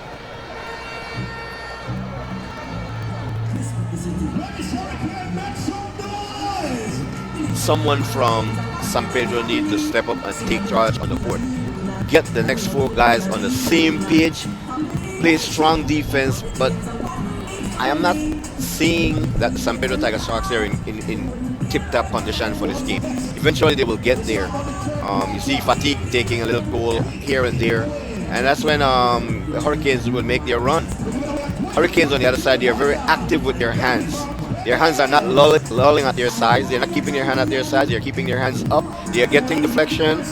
They're getting steals, and off the steals creating fast break and points like this. Easy. The thing is that can work against the San Pedro Tiger Sharks is that because they bring a stacked team every year, sometimes it's different moving pieces, but it's a formidable team. Maybe a player like Francis Arana doesn't know if it's really his team, if it's his time to really make a push, try to initiate the offense. He's trying, but he's trying to be more of the facilitator. But right now we need that Francis Arana that he has grown into, that scorer, that slasher, that fearless player. You know, and it's just not working. I feel like he's unsure of his role. What a cut. Good passing there by the Tiger Sharks out of the timeout. Step back 3. No good from Edwards. Roscoe draws the foul. And the basket. And Orozco called for the offensive foul. We would have to see that again. Yeah, Orozco has been called for the offensive foul. Yes. Yeah, he pushed off on Francis. Very good call there by the official.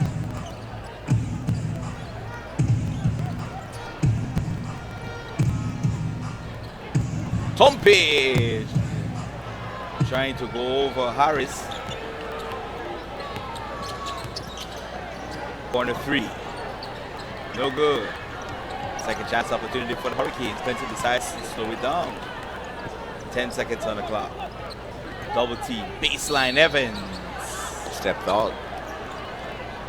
Evans is saying he was pushed out. Ashton Edwards gets it to Francis Arana. Who's going to step up for the Sharks in this final 2:35? Tompi for 3. Now, Not way a good off. possession. Yeah. They're hoping. You have to initiate the offense. Corner 3. No good. Look at the hustle by Evans, keeping the ball alive. You got to push.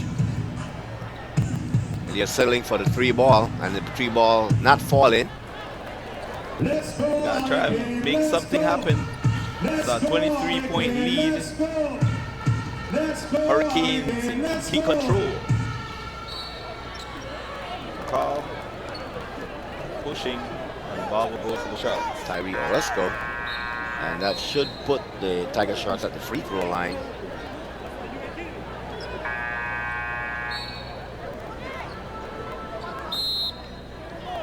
There's a timeout on the floor. We'll take a break and we will be right back with 1:50 to go in the quarter. We'll be back.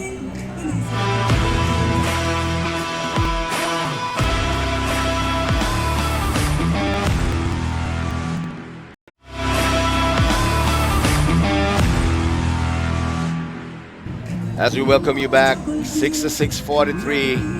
Hurricanes up in the ball game with 1:50 to go in a quarter. We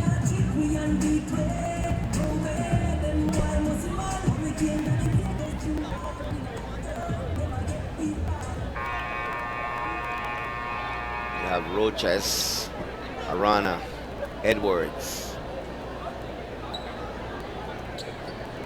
Kelly on the floor for San Pedro with Raul Tompe Roches at the free throw line, shooting 2 free throws. First one is up and it's good.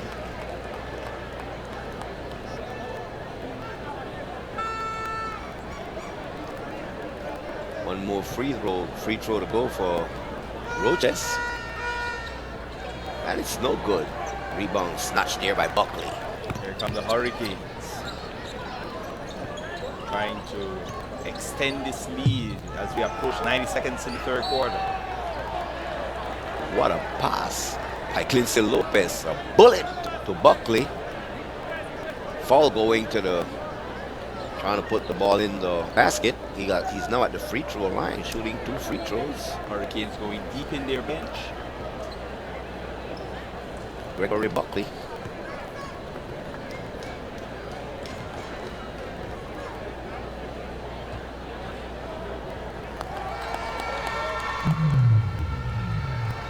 One more free throw to go for Buckley.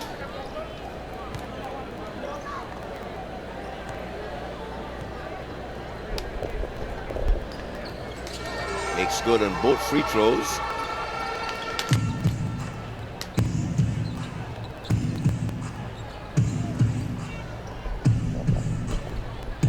So we have Jamal Kelly. A corner 3. No good. Alcatraz can't get anything to go. Buckley with a 2-handed slam. Trying to get some life back into the action. 26-point lead as we approach 60 seconds. Everything going Hurricanes' way. That's a foul. That will be called on Tyree or us. Went for the steal, but he caught arms.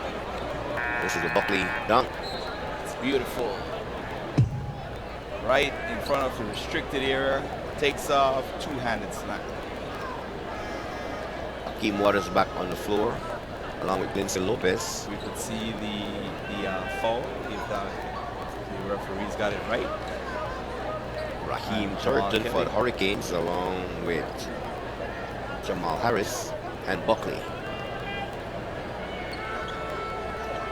This is, well, it wasn't called a 3-point shot or 3 shots. I thought it was from behind the 3-point line, but he misses both free throws. It's 3 shots. Okay, so it is a 3-point.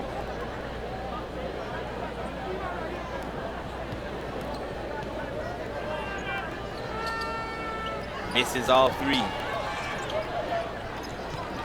Nothing is going right for the Sharks right now. Hurricanes, what a move. Blows past the defender trying to draw the foul. Here come the Sharks. Rear fast break opportunity. Doesn't get it to go. That time Francis Arana just throws the ball up to the basket. Here comes Harris. Harris. Ball punched away from behind. Tiger Sharks. Ashton. Good defense here. Francis for 3. Boom! That's Jamal Kelly with a high rainbow 3-point shot. Let's go, Hurricane. Waters is in the ball game. Let's go, Hurricane. Let's go. 11 And the seconds. Hurricanes will settle for the last shot.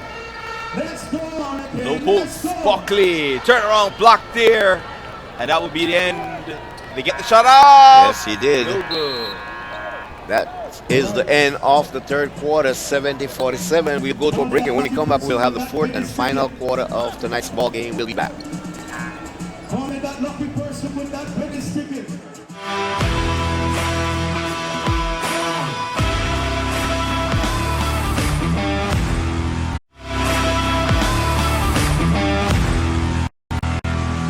We're back, and we're getting ready to start the 4th and final quarter. So there is a motorcycle.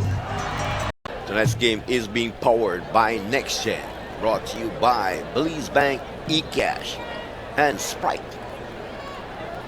drink of the BEBL.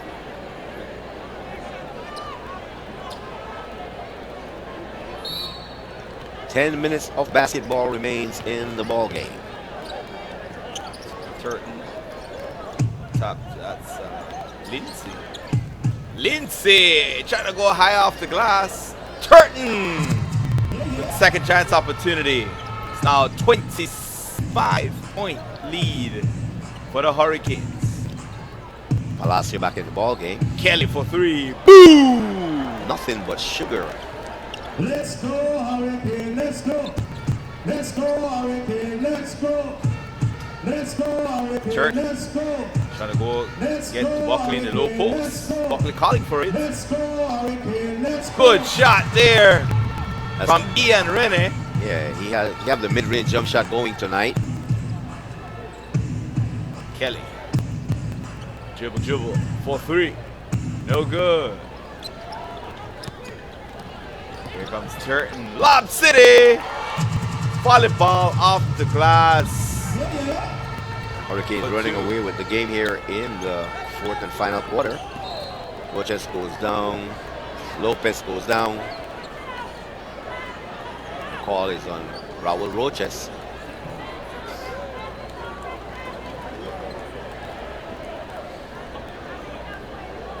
Turton to Rene.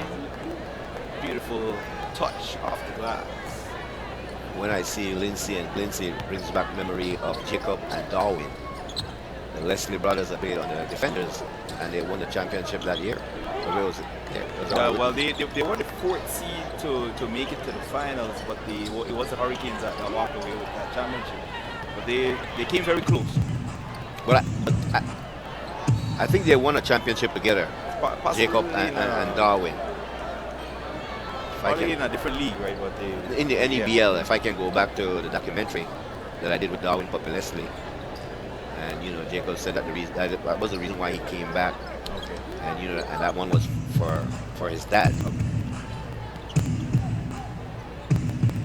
Raul Roches. Do the championships from past semi-pro teams carry over in this league? Because it definitely is possible. If they would include the Raiders and Nets and the Bentaligas and all these teams from back then, but we're not sure if those championships have carried over. Because those guys have been playing for quite a number of years in the league. Well, this is not the National Elite Basketball League; it's the Belize Elite Basketball League, and so I think that the champion of this season will be the First, eh? right, yeah. Let's go, Hurricane, let's go. Let's go, Turton, Hurricane, let's strong go. move off the glass. He is unstoppable tonight. Talking about Raheem Turton. When he's right, he can score with the best of them. Monster slam there, but won't count. Clifton not happy. As Buckley will come with the inbound. I was made to understand that Jahid Wright would have been back with the San Pedro Sharks. I'm not sure. Jihad Wright, sorry. Yeah, he is somebody that would be very needed in terms of initiating offense. And then you would open up the floor for Francis Arana to get busy, and of course maybe getting those kicking those balls out for three-point shots. But it's just not going right now. Kick ball will be called on Clifton. So Penn, the minority owners for the San Pedro Black Sharks, is back in the ball game. He had a nice stroke in the warm-ups. Let's see if it can translate into the game. Ian Renner with the rebound. 3 balls not falling for Jamal Kelly tonight. I think he made 1 out of about 6 or 7. Reverse layup missing there, but Akeem Waters, the Iceman, with the second chance opportunity. Clifton draws the foul and will go to the free throw line for 2 free throws. I love the heart that Jamal Clifton is playing with right now. He's relentless. He's not giving up. And if the rest of the players can pick up off his energy, it might be a little bit too late in this game, but they can carry it over. It's important for them to finish strong here tonight, even if they lose this game. But prepare yourself for the next game coming up next week. Finish strong, and then you carry that momentum over to your next game. Definitely.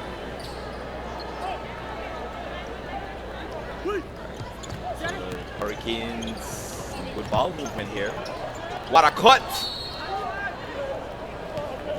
As you see the 45 cut from the three-point line from Waters, and that is what ball movement does. It sometimes when you're passing the ball, sometimes the defense can get caught napping, and that is when you make these sudden cuts to the basket at the 45 degrees or the baselines, and you can get those moving.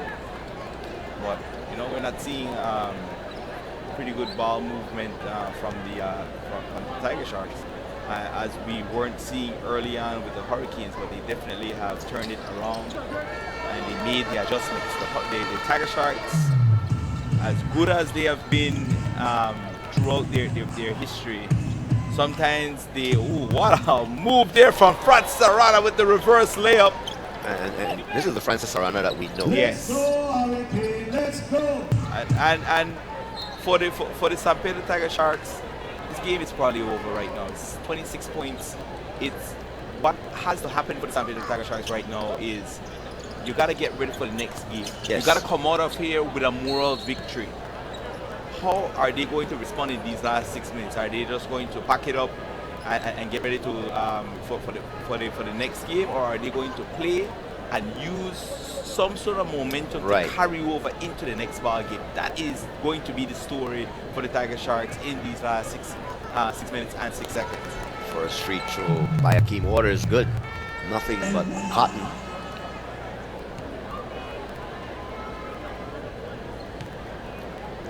Second one is up, no good off the front rim.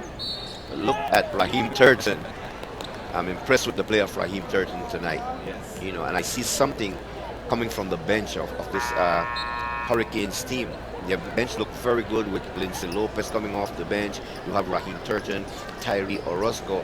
Those are the three components right there that will make the strength of this Hurricanes bench. And since we're on Raheem Turton, as he misses that free throw, the guy can rap.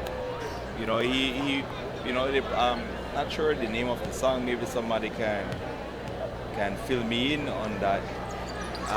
But he has a smooth voice, not much auto-tune in the song, and I feel that a lot of times our artists want to be producer, songwriter, performer, and a lot of times they don't have engineer. all of those. Yeah, engineer, and they don't have all of those because it takes a team. If someone can write for this guy, I feel like he has a potential. What a block shot there from Jamal Kelly. But yes, Raheem in that instance on that video was very impressive.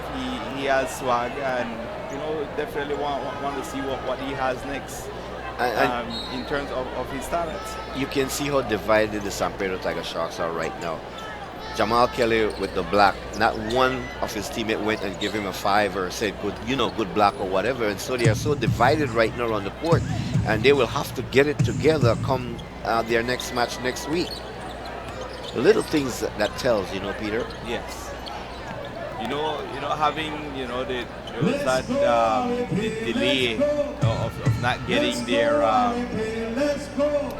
not getting their season started. Oh, hard fall there, but not called. Definitely a collision. Lindsay Lopez doesn't get the call, but the Hurricanes now make it a 30-point game. And we used to always remember the Tiger Sharks, disposing of teams in this way. How it is. How do you see it with them being on the other end of the spectrum of one of these large 30-point, 32-point blowouts? How are they going to respond now that they're the victim of one of these large catastrophic losses?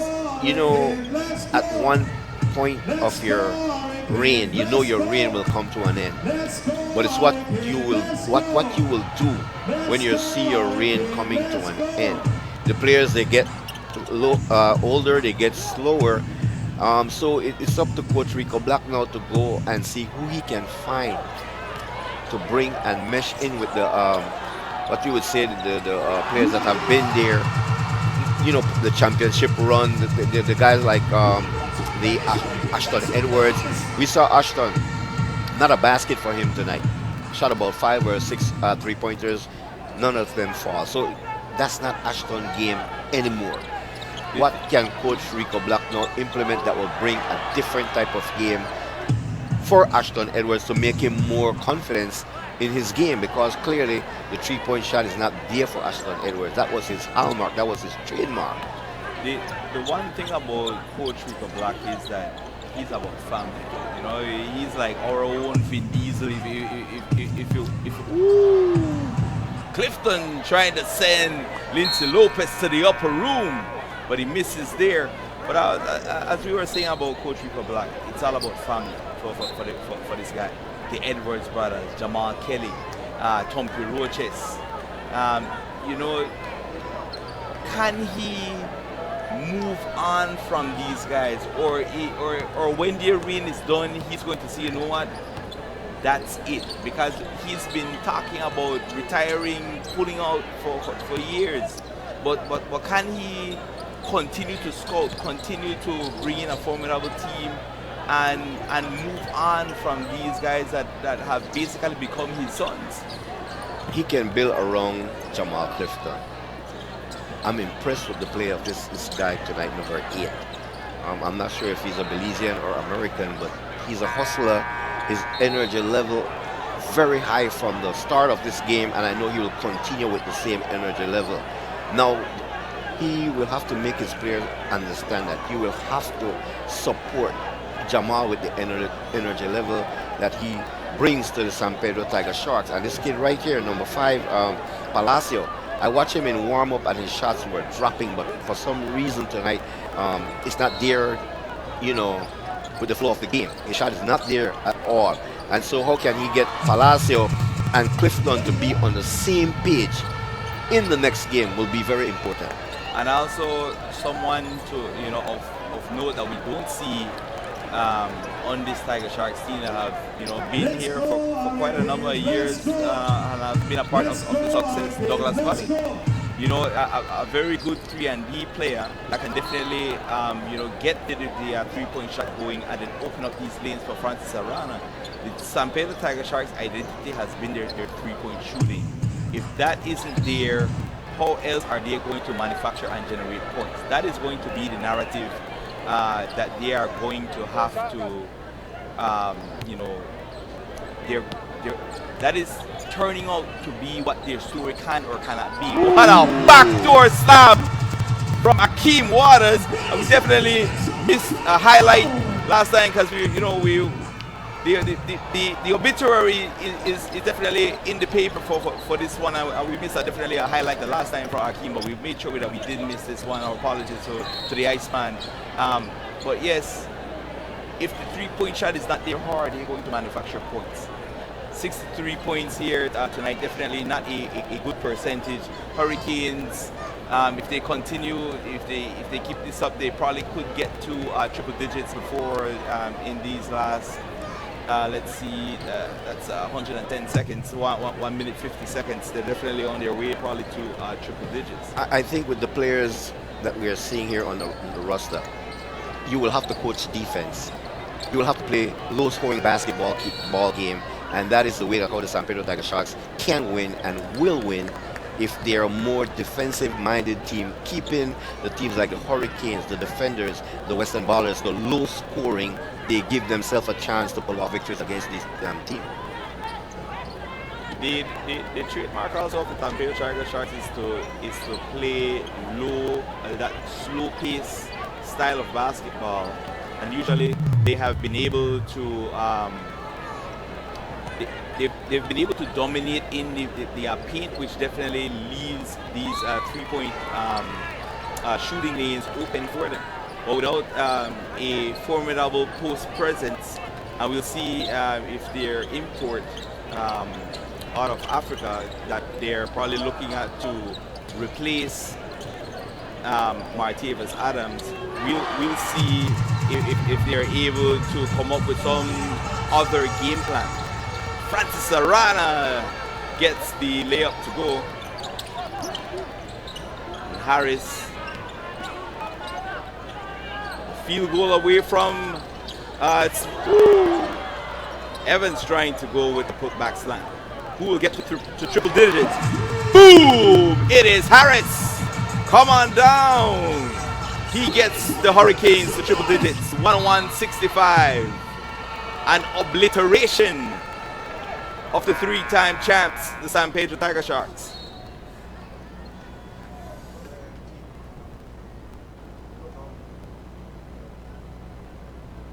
Hurricanes making a statement as they are poised and set to go 2-0. Will the Western Ballers follow suit tomorrow as they play the Punta Gorda Panthers at the Sacred Heart Auditorium? And we'll definitely have to delve into the situation with Karen Tut Molina, who exploded with 16 first quarter points only to fall to injury, because he was on his way to a monster game last week Saturday at the Sacred Heart Auditorium, and you know the injury bug came his way, unfortunately. So we definitely wish Karen Tut Molina a speedy recovery. They're definitely an impressive player, in my opinion, the fastest player in the league. Not sure what the running time of Lindsay Lopez is, because one spell it was Lindsay Lopez that clearly had that distinction, but Karen Tut Molina was taking it to another level, and it's now 103-68 with 35.6 seconds to go. So we're getting set for our post game. Raynard Garbutt is going to be down for the post-game interview, and after that it's all she wrote, and the Hurricanes will relegate. No, Harris says to hell with sportsmanship. He's gonna pad his stats, and it's now 105-68. Palacios will relegate to the final shot. 37-point obliteration of the three-time champs. Raynard Garbutt will be coming up now with interviews. And for the final time tonight, tonight's action is brought to you by Sprite, the official beverage of the BBL, Belize Bank eCash, and powered by NextGen. We'll be right back.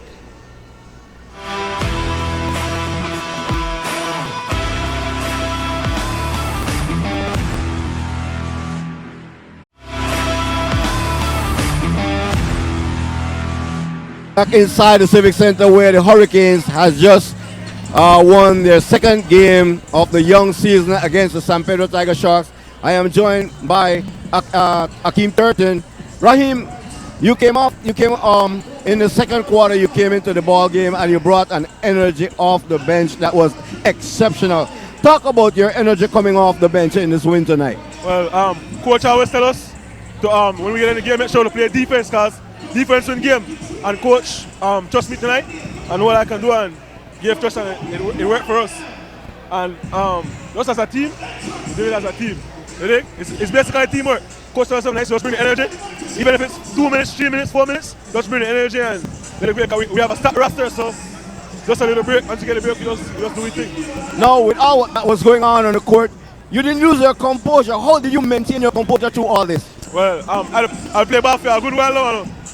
So just to stay focused, bring the work every night at workout, push for we want the championship, so that we will be for right now. Congratulations on a huge win tonight. Appreciate it, man. Good looking. I am joined by the head coach of the Hurricanes. Coach, congratulations, your second win. You put up 103 points tonight. Talk about the play of your team tonight. So we came out and we were basically a very emotional team after the Kirk Smith decision. So we wanted to send a message tonight, but we knew that Tiger Sharks was playing sharp. So we knew it was a game that should have been for us from the start. but we were really playing with a lot of emotions out there. So we really wanted to send a message. How did you keep your team composed after what occurred here inside the building tonight? Well, there was really no reason for us to get excited. I think we lost our cool there when they threw out Alex. But there was really no reason for us to get that excited. We were already 14 points and we were already making that swing. There was no reason for us to be acting that way. Raheem, Lindsay, and I think it's Orozco came off the bench in the second quarter of this ball game with an energy. You guys were down by 4 points at that juncture of the ball game, and they went on a tear, and you guys went up by 9 points in the blink of an eye. Talk about the play of those three players coming off the bench. Yeah, so our bench is going to be strong all season. It's just on me to manage them properly. So if I'm able to manage them properly, we'll always got the jump when our second unit is out there, because we actually believe that we have 12 starters. You understand? So it's on us to manage them and give them the proper minutes. Coach, once again, congratulations on your win tonight and look forward to next week. All right, thanks. I appreciate it. All right, there we heard from the head coach of the Hurricanes and also from Raheem Turton, as I mentioned, who came off the bench and made an impact in this ball game tonight in this 103-69 victory over the San Pedro Tiger Sharks. What we'll do, we'll go to a break and then we'll go back up in the broadcast booth and we'll wrap it up with Peter Lacey. We'll be back.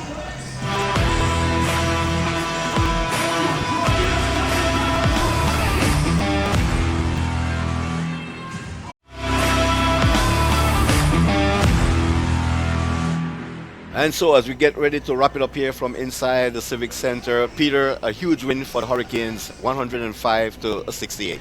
Definitely a statement win. But if you're the San Pedro Tiger Sharks, you just throw this one out. They're a veteran ball club. And, you know, they've been down this road before. A lot of times we have conked out the San Pedro Tiger Sharks, and it's somehow they find themselves in the finals picture. I believe that this won't change anything with a coach as confident as Coach Rico Black, and I believe that the San Pedro Tiger Sharks are going to bounce back off of this loss. The play of Raheem Turton coming off the bench, Tyree Orozco and Lindsay Lopez put a stamp on this win tonight. Yes, and it definitely shows the depth of this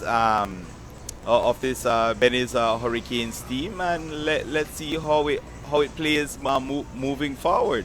I don't feel that they're the fastest team. I still feel that a team like the Western Ballers can definitely run with them, and with the Western Ballers being able to shoot the 3-point ball as they showed last week, if they can continue that, I feel that the Western Ballers are going to be a threat, not necessarily to dethrone what the Hurricanes are trying to do, but I feel that the dark horse team could be the Western Ballers that we're going to take a look at for a second time tomorrow night. All right, and so as we wrap it up here from inside the Civic Center, I just want to remind you that tonight's game was powered by NextGen, Belize Bank, eCash, and the official drink of the BEBL, Sprite. I am Reynard Gabat for Peter Lacey and the rest of the TNC crew. We want to say good night. We'll be coming to you live from the Sacred Heart Auditorium in San Ignacio tomorrow night. God bless you. Continue to enjoy your night. Good night.